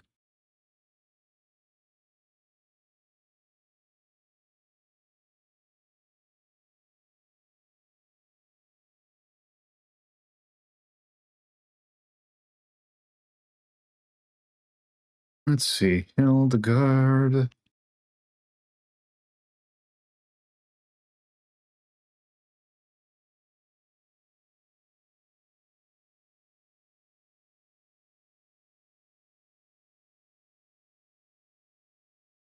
Oh, there is no Hildegard. Fenwick.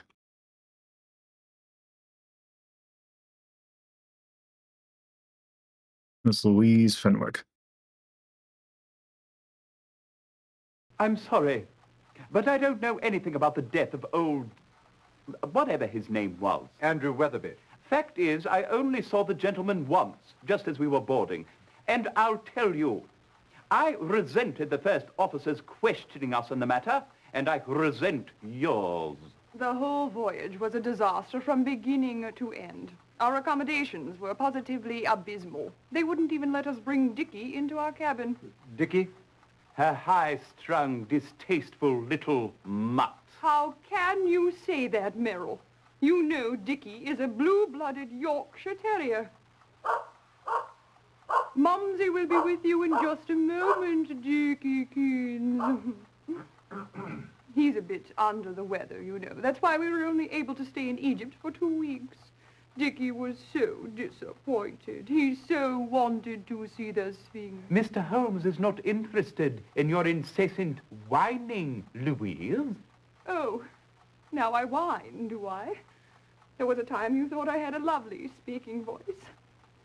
It's true, Mr. Holmes. He once adored me. No doubt. Oh, for the love of God, Louise, spare us your blubbering. Okay.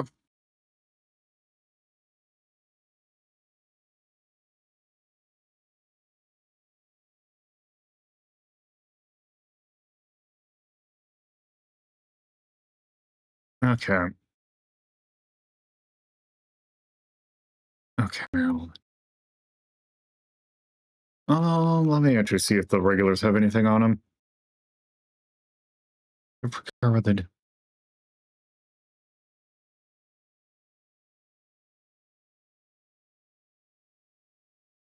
Okay. Oh, that's a dead end. Let's see if I can find something else. Nope.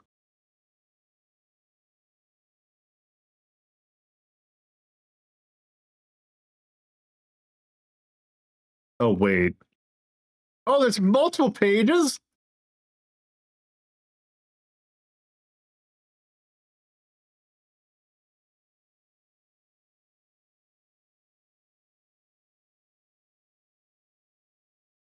Military intelligence. Nope, that doesn't look...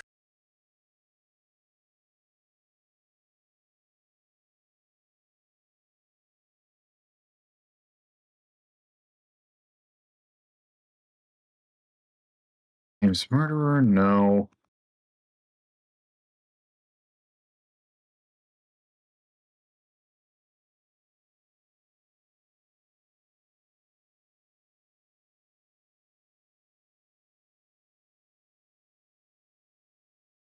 Nope.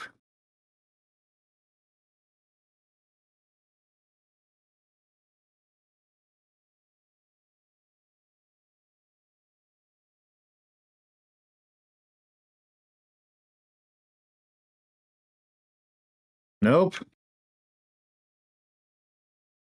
This seems...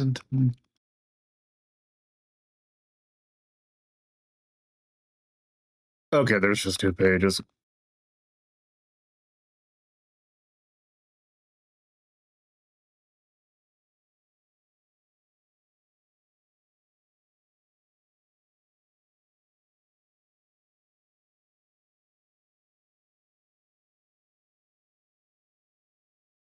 Nope.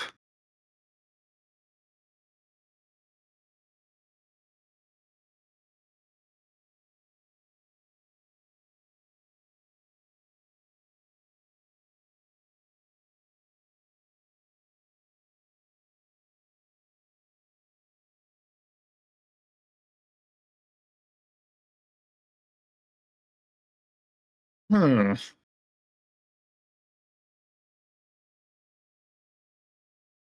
Actually, you know what? Just for shits and giggles,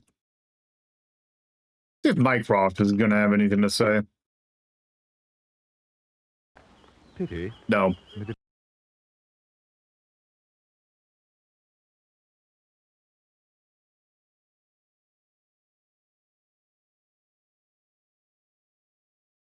Okay, let's see.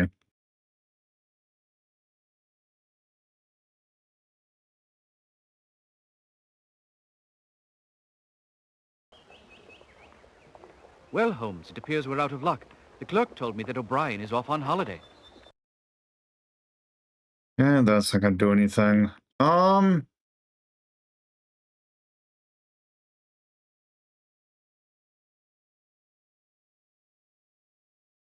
Let's see, is there anything with the Somerset? Wait. No, there's no other page. Mr. Turnbull apparently left what little he had to the Egyptology department at London University. And Windbank left everything to his wife Hildegard. What about Weatherby? Ditto. Everything was left to his wife Clarissa, although being such a young chap, it hardly seems that he had much to leave at all. I wonder if the university would have.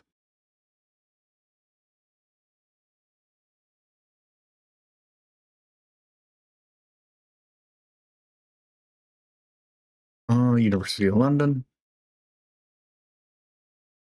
Okay. That's cute. Now I gotta wonder if there's any other jokes about.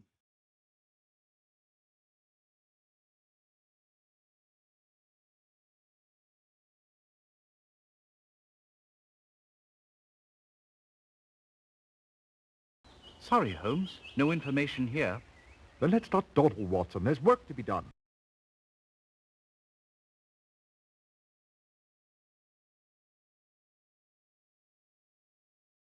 Okay.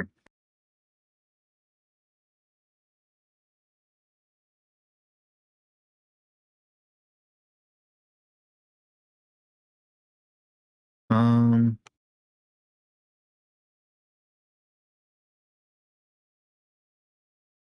Is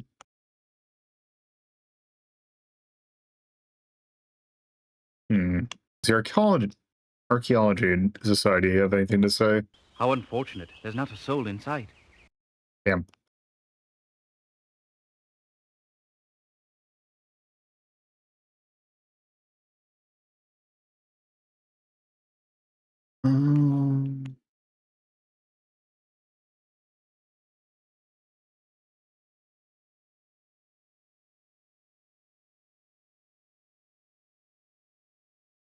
Let's see.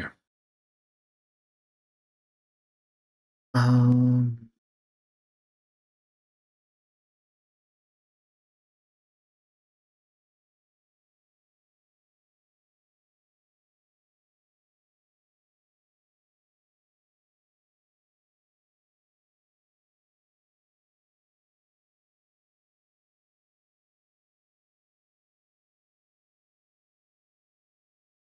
We talk to Murray.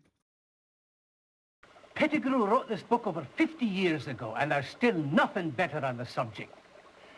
Fascinating. Just fascinating. And what can I do for you today, Whitson? It's Watson, sir. Watson, yes, of course. We're interested in what you may have learned about this mummy case.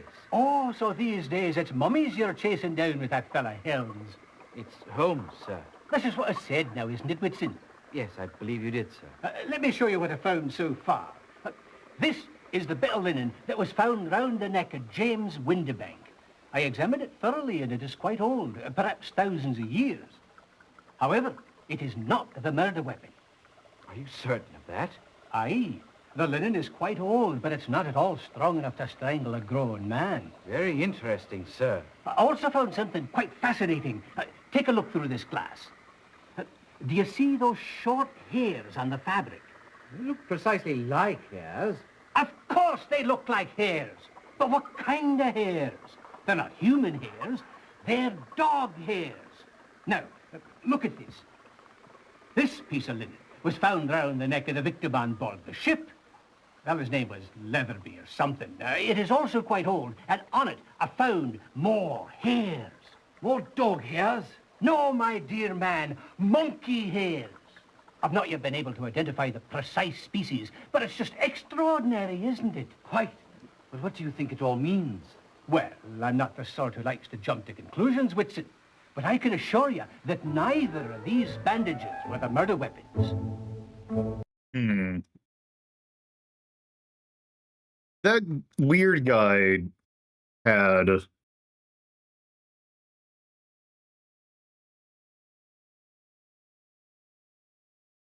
mummified mummy or monkey.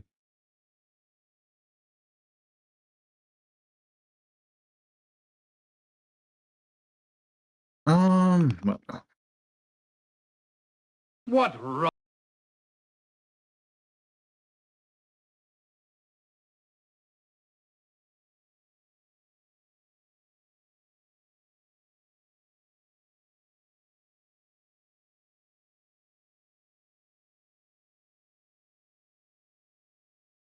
Just checking something.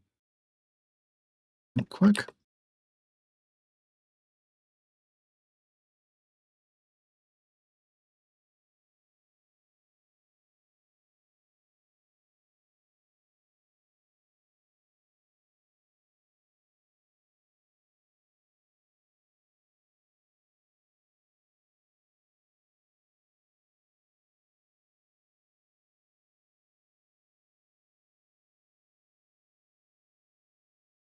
All right, let's see. Did we ever check to see? Yeah, you. Dr. Turnbull, he was a strange one, he was. Hardly ever at home, always traipsing about to Lord knows where. May I take a look at his things? Oh, suit yourself. All he had is a big pile of books about Egyptian mummies and a few maps. He was a son of an earl, he was. Though you hardly tell from looking at him, poor fellow. Do you really think this mummy thing's what's done him in? Creepy, I says.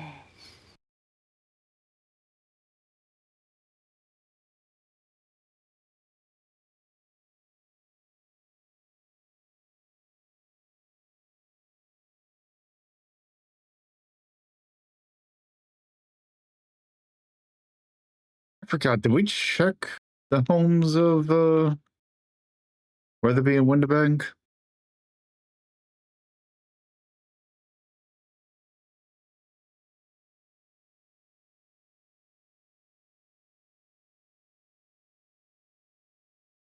I'm very sorry to intrude on you in your moment of grief. Oh, that's quite all right. You know, Andrew and I haven't been married very long. Long enough to know if he had any enemies? Oh, Andrew was so unassuming. Everyone liked him. Including Mr. Urubaru? I really loved my husband. I'm sure you did. Oh, English toffee. My favorite. Would you like one? Please. Sorry. You'll have to open this yourself. I've never been any good with these things.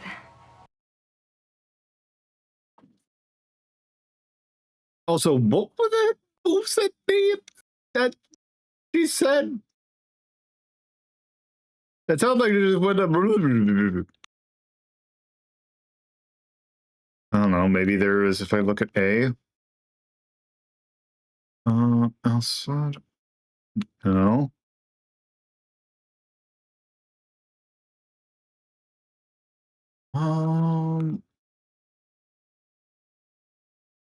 Let's see. Windibank.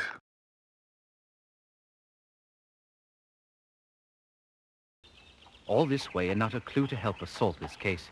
Okay, nope, not that.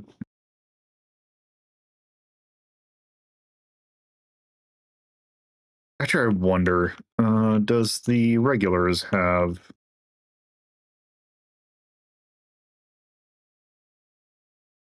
anything about Weatherby? Oh, right, that's this one. Okay.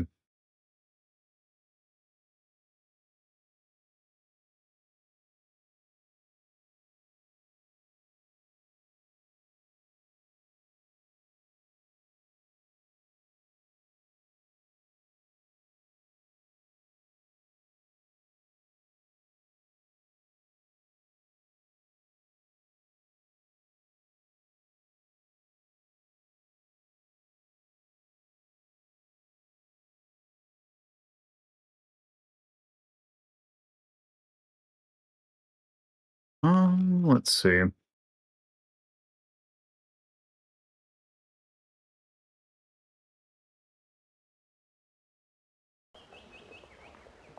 Well, Holmes, it appears we're out of luck. The clerk told me that O'Brien...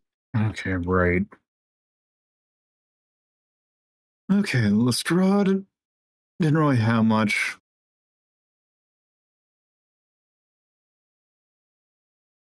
Take.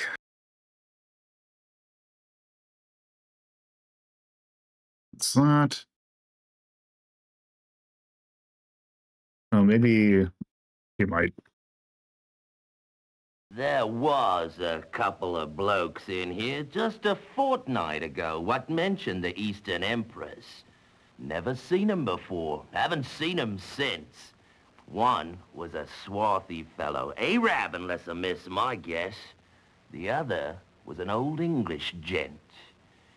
I overheard 'em say something about a bird and later caught the name of the ship. I hope that helps you. Care for a drink here? Yep.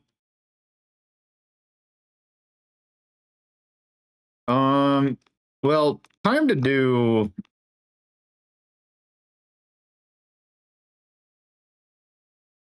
Let's see.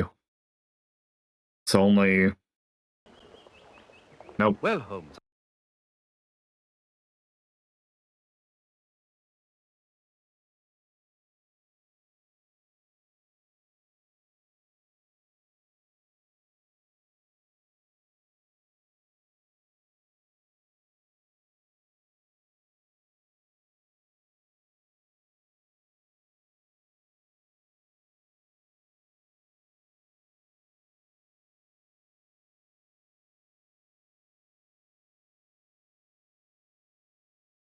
I'm wondering if...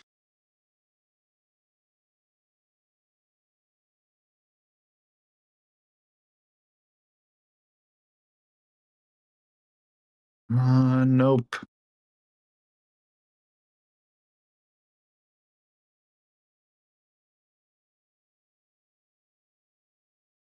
I wish we had, like, a date that this was around, so I'm... Let's see,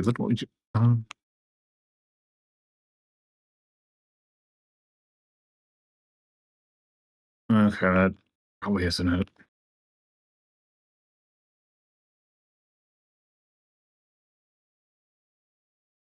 No. No.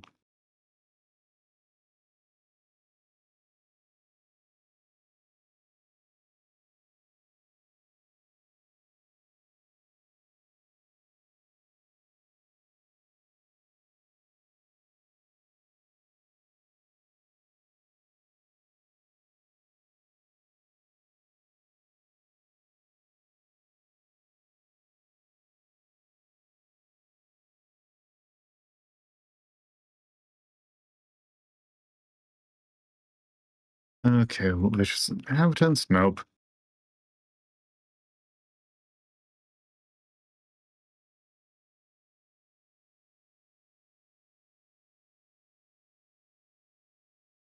Let's see, July 4th, 1888.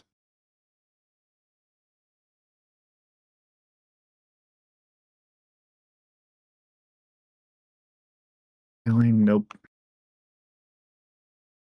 Personal until...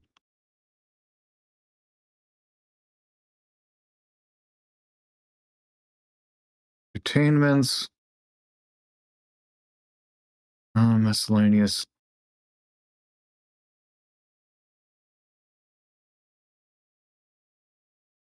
Deaths.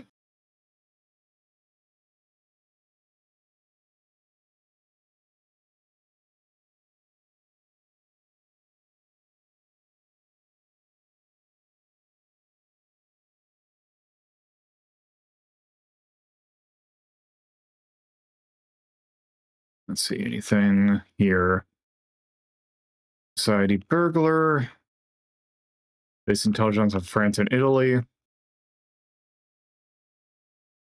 Publications. Home rule questions. Great.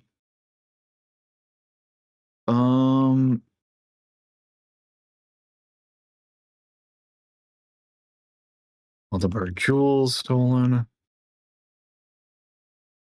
Foreign news.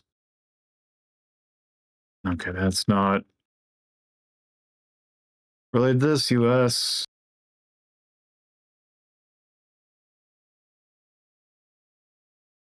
Nope.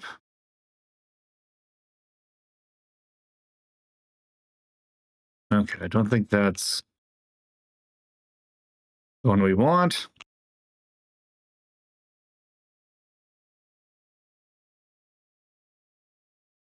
Lions murdered in Hyde Park.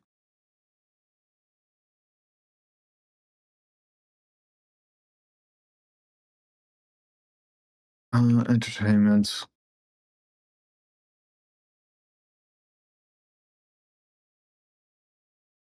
Okay, recent excavation.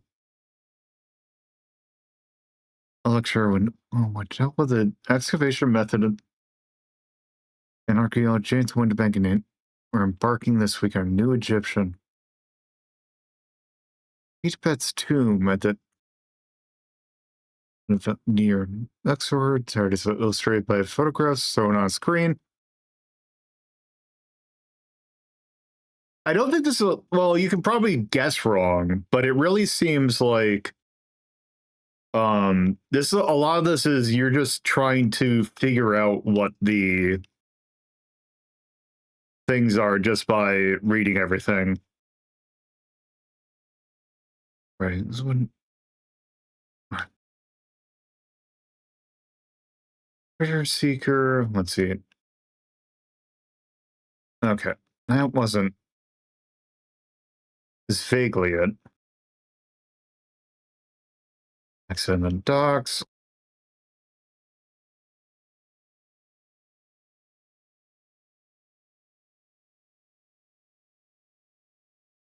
Okay, that was that. Let's see.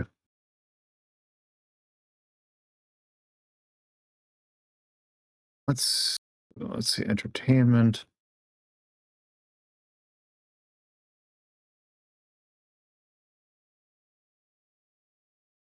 Personals, let's see. Of course, has dead and money. Okay.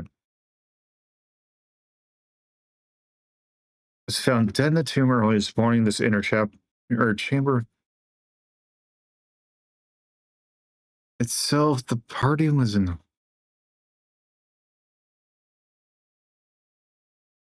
Retired from the night. His body was discovered by Amy Weatherby. Mr. Trumbull has been strangled to death. Ancient London bandages around his neck.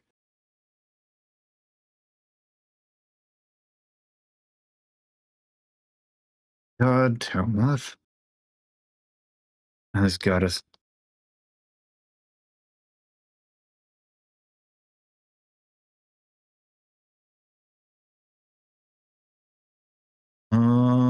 Okay, that's not to do with that. Okay, what is that? That is Tuesday, March 5th. And then, let's see, later on, there was Bobby Strikes Again, the body of Winterbank. For the British Museum in the past 6 weeks.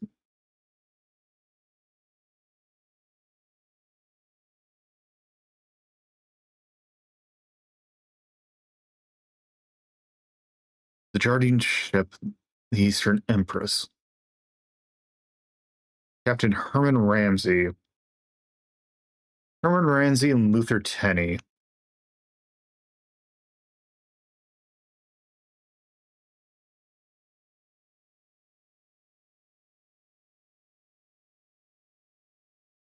See what the regulars got to say. Put Teddy in charge of the whole investigation.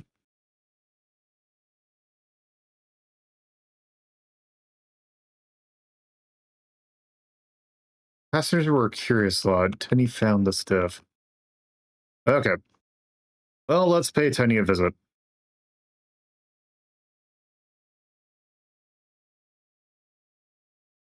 Let me tell you, a murder, even by a 4,000-year-old mummy, was only one odd thing in a string of bad luck on this voyage. What sort of bad luck? It all started with the crew, really. seeming a rather superstitious lot to begin with, and the idea carrying about a 4,000-year-old mummy had 'em shivering in their timbers. We almost faced a bloody mutiny. Then there were the passengers, a strange lot. I can tell you that reporter fellow, Travis, did us no service at all with his mystic mumbo-jumbo. He and Professor Winterbank had a regular war of words going on about whatever powers this mummy was supposed to have. And there was the two Arabs. Arabs? Interesting. Do you recall their names? I should hope I do. One was called Barmy. He always carried around this curious little box. No clue what was in it, but Barmy never let it out of his sight. The other one's name was Al Sard, and he spent most of his time lurking about watching Barmy. My guess is he wanted that box. Sounds like you had your hands full. I haven't even told you about the fight yet between Mr. Weatherby and Mr. Urubaru. Over what? Weatherby's wife, I'd say, though they were a tight-lipped lot about it. I see. Tell me, Lieutenant, we understand that you were the first person to discover the bobby. Yes, sir, I was. Captain Ramsey sent me down to inspect the hold. I went immediately over to them Egyptian crates. Professor Winterbank was particularly anxious about him, you know. Could you describe the scene as you remember it? I'll never forget it. I just made my way to the back of the hold, and I noticed at the top of them crates, the one what carried the mummy's coffin was raised up kind of funny like. The coffin lid's laid off to one side, and there was Mr. Weatherby all sprawled on the floor next to a bowl of ashes. He'd been strangled by a length of the mummy's sheeting. It's bloody gruesome, I tell you. Poor bloke's eyes popped out like a couple of sausages on a hot iron skillet. Quite a vivid picture, don't you agree, Holmes? Quite. And you reported this to Captain Ramsey straight away? Absolutely. In fact, the captain put me in charge of the entire investigation. And what did you discover? Did anybody have any contact with Weatherby on the night of the murder? Not that I know of. I could account for all the crew. The passengers were in their cabins as far as anyone knew or would say. Nobody saw anything, heard anything, or knew anything. Besides, Weatherby was seasick from the beginning. He stayed pretty much in his cabin all the time. Maybe that's why the lovely young Mrs. Weatherby was gallivanting about. With Uruburu? Yes, indeed. And what of the bowl? Where is it now? The bowl? With the ashes. Oh, yes. You know, now that you mention it, I don't recall ever seeing it again. Okay, Urubaru, and there was another one that was B.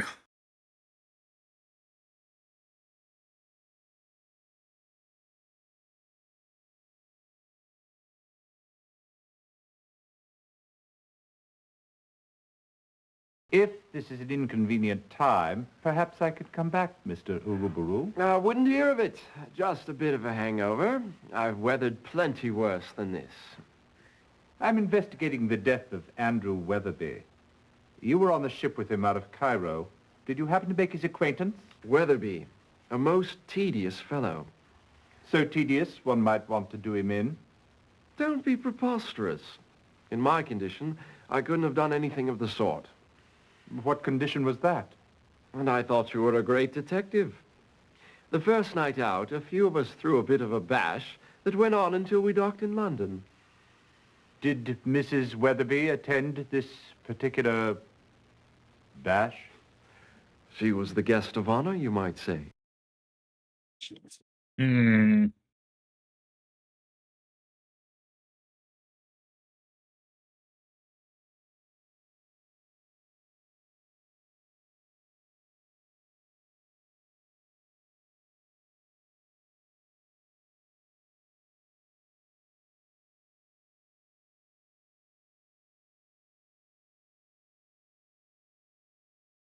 Let's see. Winterbank's body was found in the mummy's case. Inside it? Precisely. One of the guards, Henry Witherspoon, discovered it when making his rounds. He noticed that the lid was askew and a hand was sticking out of it. By the look on his face when he came to summons me, he must have thought that the mummy was attempting to leave its resting place. Some of the guards have been a bit on edge, you know, since the stories about Dr. Turnbull's death. What happened when you arrived at the scene? Witherspoon assisted me in removing the lid. And there was the body of James Windibank. Around his neck was a bandage of linen. And the mummy was missing? No, it was in there too. Underneath poor Windibank, completely undisturbed, not a length of its sheeting unraveled. Who had access to the exhibit room? Well, the room was officially closed yesterday while we set up the exhibit, but the museum was open and we took no extraordinary precautions to keep people out. Can you think of anyone who might have wanted to kill Windibank? None at all. I actually didn't know him very well. He did work for the museum, you see. He was with the London University. The university and the museum were joint sponsors of the Ketterbeck expedition. Mr. Johnson, can you think of anything whatsoever that might shed some light on this affair? No. I'm very sorry. I can't think of a thing. I only hope that all this publicity doesn't keep people away from the exhibit. Okay, let's see.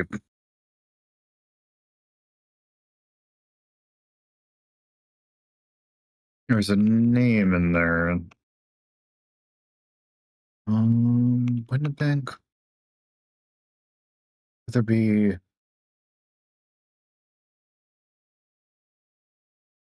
The Whitfield? It appears that they... Nope.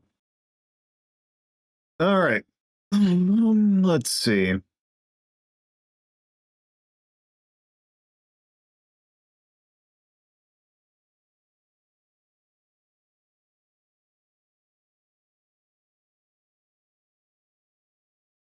Let's see. That's right. It was Travis. Oh, Travis. All right, regulars. Do you have anything on him? This guy's a well, right. Let's see. Do you have any? Let's see. Does he have any record? Nothing on file. Hmm.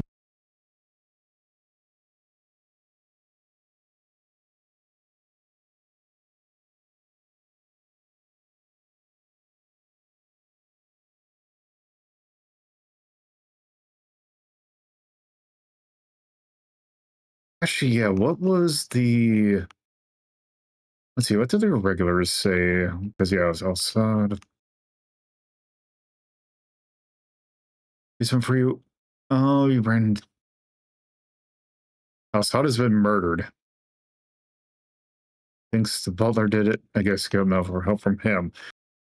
Okay, Estrada's murdered, or Alsada's murdered.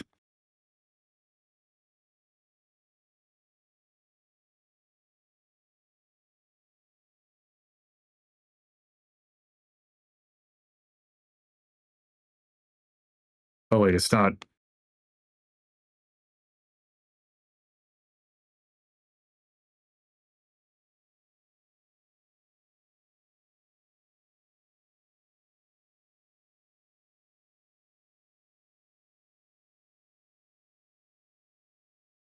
Um.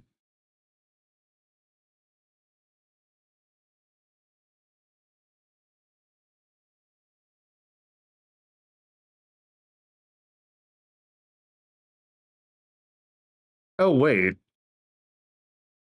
does this game actually support this?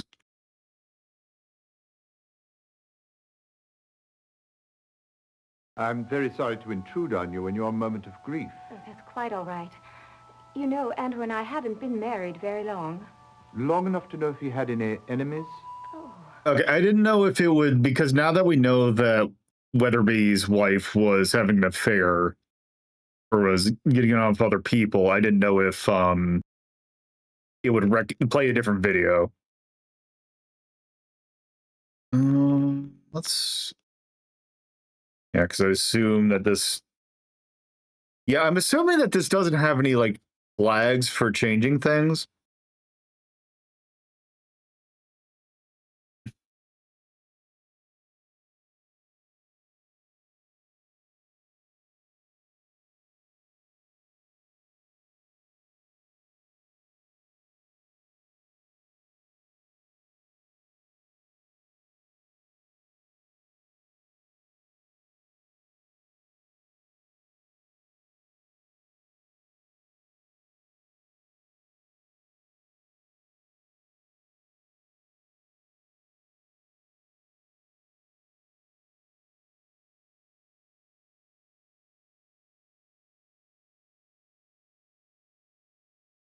Let's see, is there anyone named?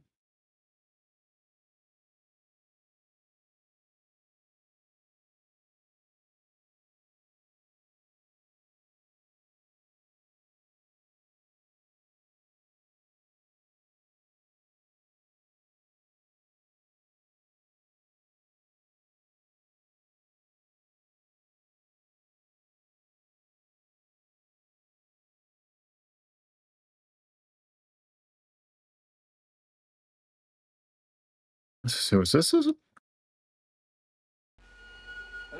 Is anyone there? Mr. Harmy, are you at home? Apparently so, Watson. Look. Oh, what ghastly business. Everyone will assume the mummy has struck again. Hardly a plausible assumption. This poor fellow has a knife in his back and not a scrap of sheeting about his neck. How very observant, Holmes. Ring up Scotland Yard. This case is simple enough for them to solve. You've solved it already. Elementary, my dear Watson. Obviously, it was the butler. Butler? What butler? Exactly my point.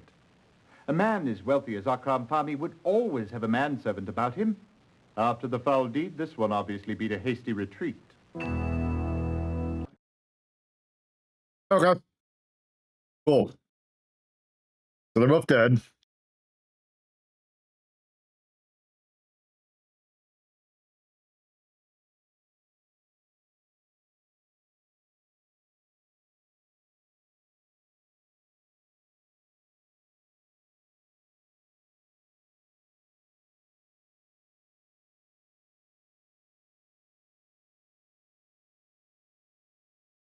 Okay.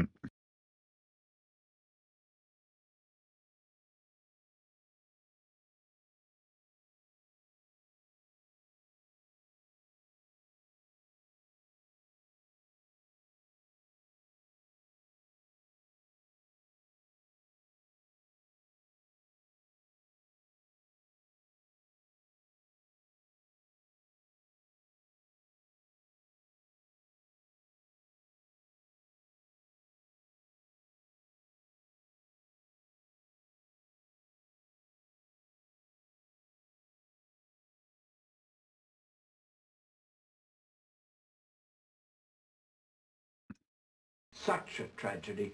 Fine men all and such outstanding scholars. I still can't quite get over the shock of it. We understand.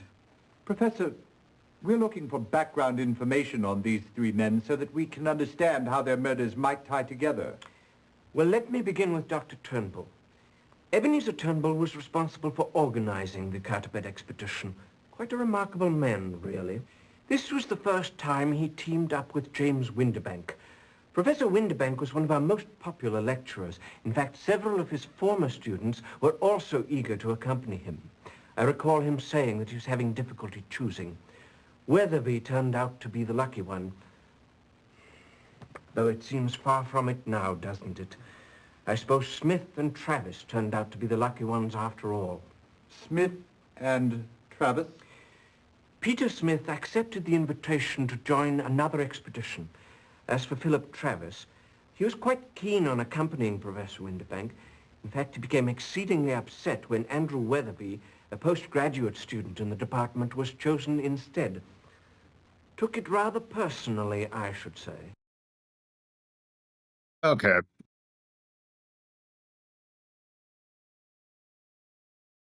So,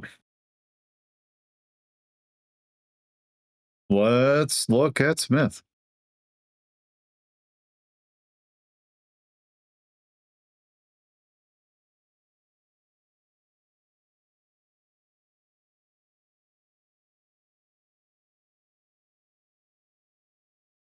Sorry I can't help you, Ducky, but Mr. Smith has been out of the country since the middle of March.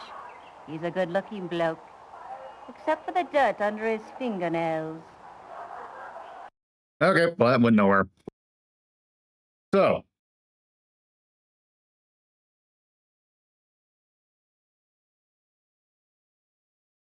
yeah, this is very dry, but it does something that I think is actually really neat. Where it's something that when I played, it reminds me a lot kind of The Root Trees Are Dead. because that was a game where you have to. It's kind of now that I played this, it's kind of compared to. It's got more the structure of Obra Dinn, but you're effectively doing this, but with the internet. And I kind of like that. It's like you kind of had like a lot of things open to you, and you got to actually manually like look through something and then follow on leads, like not super linearly. And I think that's actually really neat. Though naturally, it does have some downsides. So, if we think about what we got so far, we have multiple deaths now. We have because let's see, we have Abdullah Absad, who's been dead. So I don't think that they were like doing some things behind the scenes, but that don't have really any good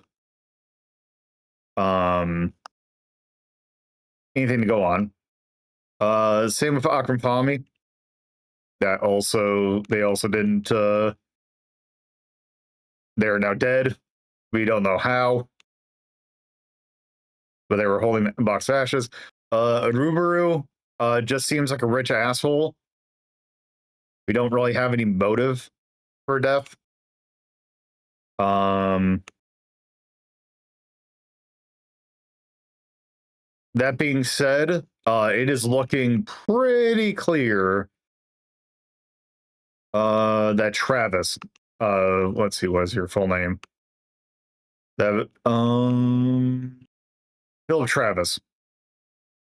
Because other things that we got, we found from the autopsy guy, or the guy who was looking into it, that there were mummified. The wraps could not be used to strangle someone, but they were around there. But found cases or things of. I actually want to rewatch this one.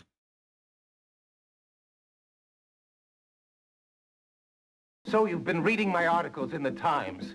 I'm honored. What do you think of them? Quite interesting. You've clearly been following the murders quite closely. Who do you suspect? I believe it is the work of the ancient Egyptian god Pumatef and his goddess Neith. Be serious. I couldn't be more serious. You see, Mr. Holmes, although I am a journalist, I was actually trained as an Egyptologist. I know all about these mysteries. That's why my articles carry the force of truth. And what is the truth, Mr. Travis? The truth is that the Egyptians discovered the secret of life. What we call science is mere child's play compared to the knowledge they had. Look at this.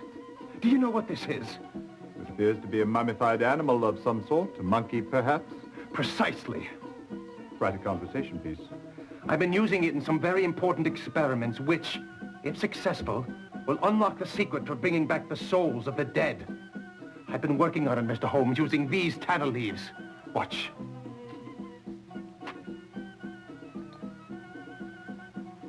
Uma lotus. Licantina. Buru-ra.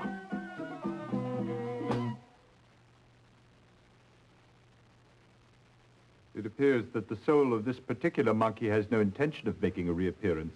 It's only a matter of time. I know it is. After all, these secrets have been buried for thousands of years. These things don't happen overnight. But it will happen someday. This is my mission. I believe I'll leave you to your work, Mr. Travis. Don't go yet. Let me show you more. Thank you. Some other time, perhaps. Okay. Here's my theory. We know that he got spurned on the expedition. We know that he was he's been out based on the words of the guy from the Times. Also, my camera's been acting up for who knows how long. So, good, we got the ad break.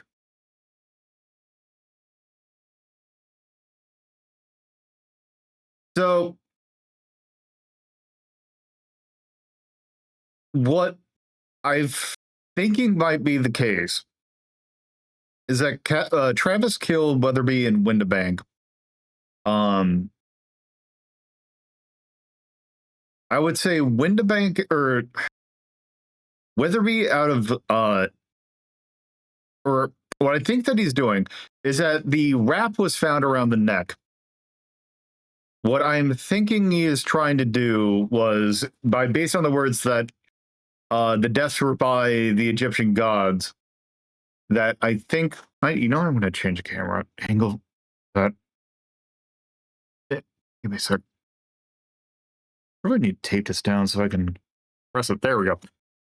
So I'm betting that he killed them specifically because I want to see what does it look like if I hit the trial thing.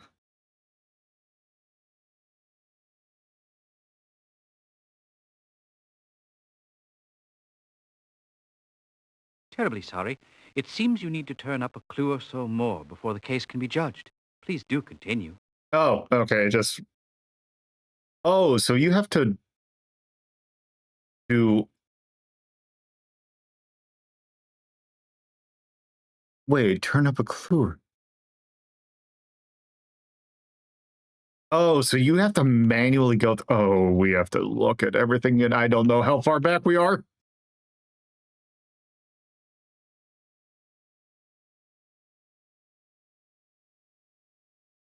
It's quite amusing, all this hoopla over a mummy's curse, I must say. Not so amusing, of course, the murder of 3 Englishmen. Have any of your reporters uncovered anything new? Actually, I've been in Paris the past several weeks. Just returned to London on Tuesday. I've had no involvement with the writing of any of these articles. I believe they are all the work of Philip Travis. He's one of our young reporters. For a short time, he was the Egyptian correspondent. Was he sacked? No. He returned to London just a few days ago. I gather he was reassigned to cover the case from here because he had some familiarity with the murder in Egypt. Do you know Travis? No, never actually met the chap, although I hear he's a bit of an odd duck. Thanks for your help, Henry. Anytime. Let me know when you catch the mummy. That's one scoop I'd like to get. Okay. Because now I'm kind of curious. How is this going to work?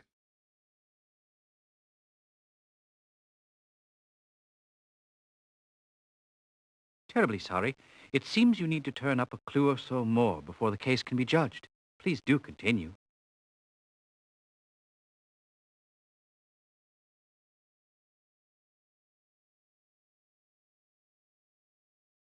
Okay, let me double check something.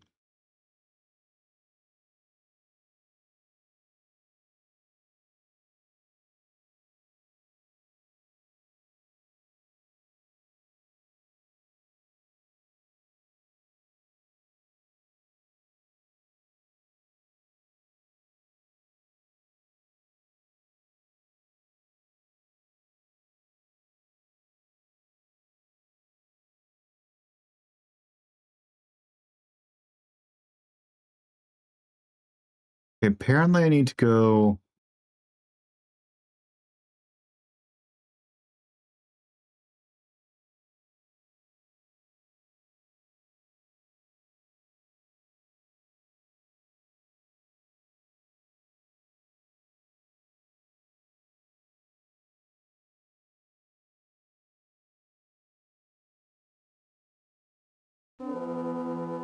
Here is a passenger list you requested, sir.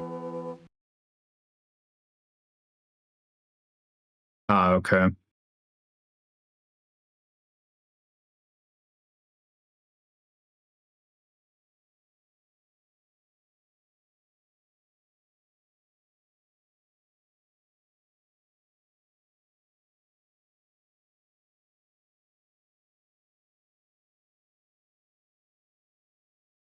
Okay, does that... going to be good? That looks like it. Hear ye, hear ye. The Queen's Court stands in order. Mr. Holmes, I understand you've been looking into the mummy murders. Yes, my lord. Tell me then, who was Ebenezer Turnbull's murderer? I believe we're to choose from either our notebook or the directory, Holmes. Very good, Watson.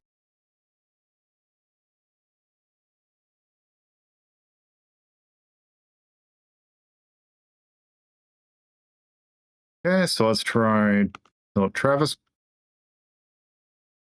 And what makes you so certain? What was Travis's motive for killing Turnbull? Oh, right. Turnbull is the head.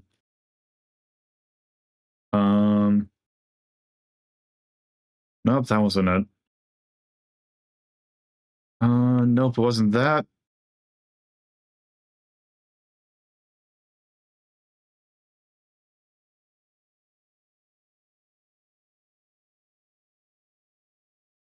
And what of Andrew Weatherby?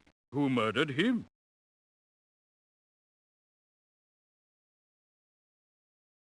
Oops.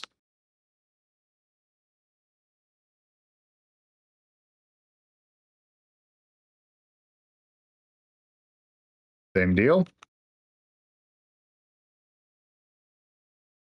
So, you say Travis killed Turnbull and Weatherby? Yes, I believe he did, my lord. What was his motive to kill Weatherby, Holmes? Let's see. We got scoffed at. No, that wasn't it. Plan. No.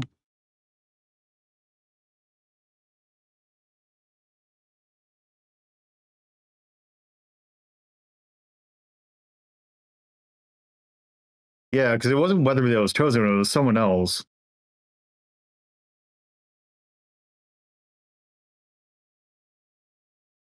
Or no, wait. No, it was him.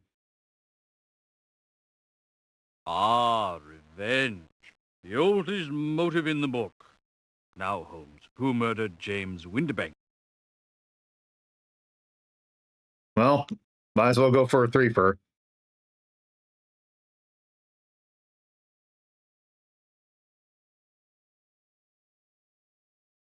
This Travis seems to be quite a busy fellow. What made him kill James Windibank? Windibank failed. Nope, that's not it. Did I choose it? Nope, that was someone else. And yeah, that's where I was wondering. He was trying to experiment. Pity, gentlemen. You nearly made it. Oh, shit. It saddens me to do so, but I must perform my duty and send you back to the very beginning. Good luck. So close, Holmes. And yet so far away.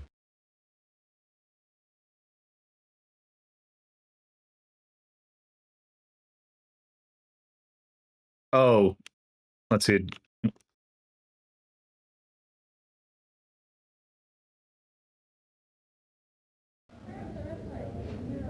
Hear ye.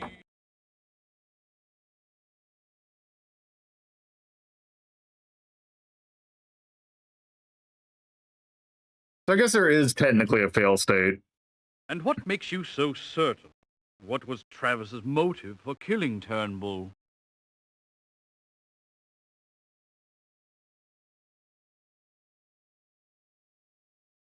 And what of Andrew Weatherby? Who murdered him?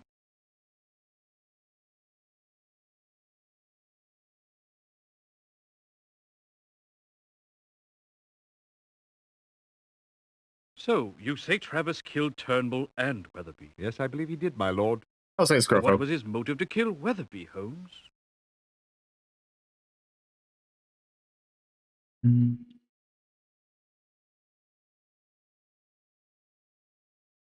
I'll mince no words. You botched that one, gentlemen. God damn it. I hit the wrong one.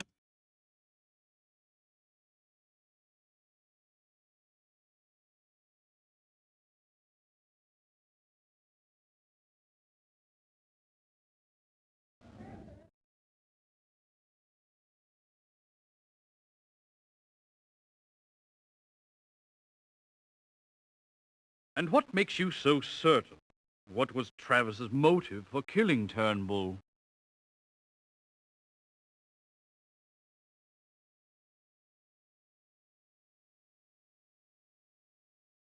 And what of Andrew Weatherby?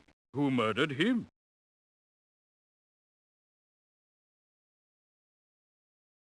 It was Philip Travis. So, you say Travis killed Turnbull and Weatherby? Yes, I believe he did, my lord. What was his motive to kill Weatherby, Holmes?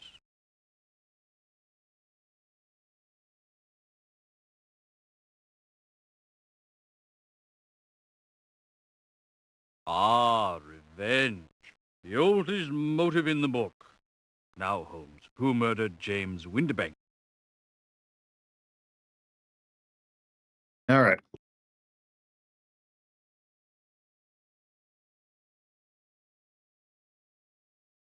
This Travis seems to be quite a busy fellow. What made him kill James Windibank?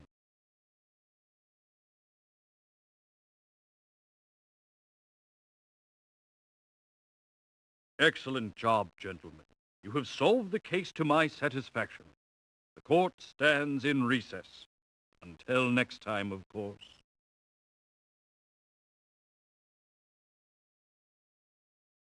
My word, dear Holmes. Perhaps we are in the wrong business altogether. If we had been top-notch, we should have cracked this case in 26 points. I think I will ring up the university immediately and see if we might enroll in a detective course. Okay. Okay, so that's the thing. So I wonder if that's moves. Well, Watson, I believe this case is solved. And for your information, it was not the mummy. Come, Holmes. I never thought for a moment it was the mummy. Of course not, Watson. However, the murderer and the mummy did have one thing in common. What's that? They both were the only ones present at the time of the murders, except, of course, the victims. You state the obvious, Holmes. Ah, but it is seeing the obvious that is important. First, I saw no reason to assume that we were dealing with more than one murderer. Secondly, the locations of the murders limited the number of suspects. Limited them? The first murder was in Egypt, the second down ship in the middle of the sea, and the third in London. You call the entire populations of London and Egypt a limited number of suspects? No, Watson. We had to find someone who was in Egypt for the first murder, on the ship for the second, and in London for the third. Oh, but of course. According to the newspapers, the Eastern Empress was in Bombay at the time of Ebenezer Turnbull's murder, so that eliminated the ship's crew as suspects. Thus, I needed the list of passengers who boarded the ship at Cairo. It was our visit to Jardine, Mason and Company that provided our first critical clue. From it, I learned that Philip Travis was a passenger. I then learned that Travis was the chap who reported on the first murder. He became one suspect, but I had no motive. Clarissa Weatherby, who was also at the scene of the murder in Cairo, was another possible suspect, since she appears to have had a bit of a dalliance with Mr. Uruburu there on the high seas. So I had found her motive for the murder of Weatherby, but not a motive for the murder of the others. Then whom did you eliminate? Mrs. Weatherby. Her hands were not strong enough even to open a jar of English toffee, let alone strangle a grown man. And what of Travis's motive? It seems that Travis was a student in the Egyptology department at London University and had studied under James Windibank. He wanted very badly to be chosen as a member of the expedition, but Windibank turned him down. Instead, Weatherby was chosen and Travis was furious. So there you have the motive for two of the murders. And what of his motive for the murder of Turnbull? Evidently, Travis had written a vicious article questioning Dr. Turnbull's credentials to lead the expedition. Turnbull's response was quite harsh, probably powerful enough to drive an odd duck like Travis to murder. Very impressive, Holmes. Elementary, my dear Watson. Hey, Goyo.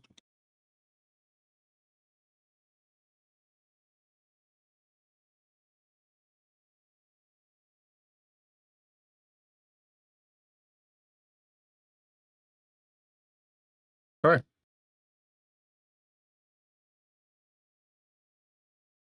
Yep. I guess that's just... Okay. Well, there's that one. Well, there's the first of three, which we can take care of. The next two next time. So, this seems interesting. I've heard mixed things about this game. This game has some I kind of like its format in terms of like actually getting you to puzzle solve. I think that's neat. Although I can definitely see why people did not like this one. Oh, maybe, but oh well. Well, anyway, we will continue to be Sherlock Holmes next time. So let's wrap this up. Thank y'all for watching. Personal Blue Skies at LoloDePuzlo.bscout.social. I got a Discord. You can chat with the community, take part in polls, do other fun Discordy stuff. Our stream team runs a forum, careertime.fun, where you can post about anything. It's not necessarily about streaming. It's not necessarily about anything in particular. It's kind of about whatever you want, because you can post pretty much anything you want that's like like for the rules. So there is that. Anyway, yes, you should do. I didn't actually do time of work today either, so I should probably do those as well. Anyway, there's that. If you want to watch VODs, BeKindRewind.HisUpTown will take you to my YouTube page where you can watch VODs at higher quality. And there's that. And also, if you're watching VODs, you want to watch the live ones, you can look at the schedule that you see on screen. Follow me at twitch.tv/LoloDePuzlo and you should get notified. Or you can go to the Discord, the other stuff here, and you'll get notified when I go live. Anyway, next week, Friday, I should be doing it, but I have a sneaking suspicion that something might be weird happening on Friday. I'm thinking that it should be fine, but I have a feeling that there's going to be some work weirdness happening. I will not know until tomorrow, but we're going to still go on, on record. That is, like, I should be fine. If it was anything like last year, it's just due to the timing of the holiday, the work might need to be shifted, and I might need to work more on Friday. That will make it so I will have to miss Friday stream, although I might move it forward. We'll see about what's happening. Anyway, Saturday and Sunday are going to be perfectly fine. On Friday, we will be continuing our look at Illbleed. We are on the final, 2 chapters. So there's that. And Saturday, we will be playing Skullgirls with the Eden Coven. And on Sunday, we will be continuing more. We will actually be doing Sexy Doll starting out with on Friday. And we will be finishing out Sherlock Holmes Consulting Detective come next Sunday. Anyway, I'm going to send you all over to Torpo, because Torpo is playing Infra, which is a video game that is very interesting.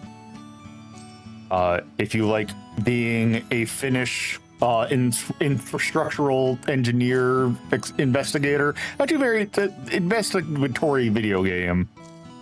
Also, mushrooms are involved. Anyway, go say hi to Torpo. I will catch you later. Bye-bye.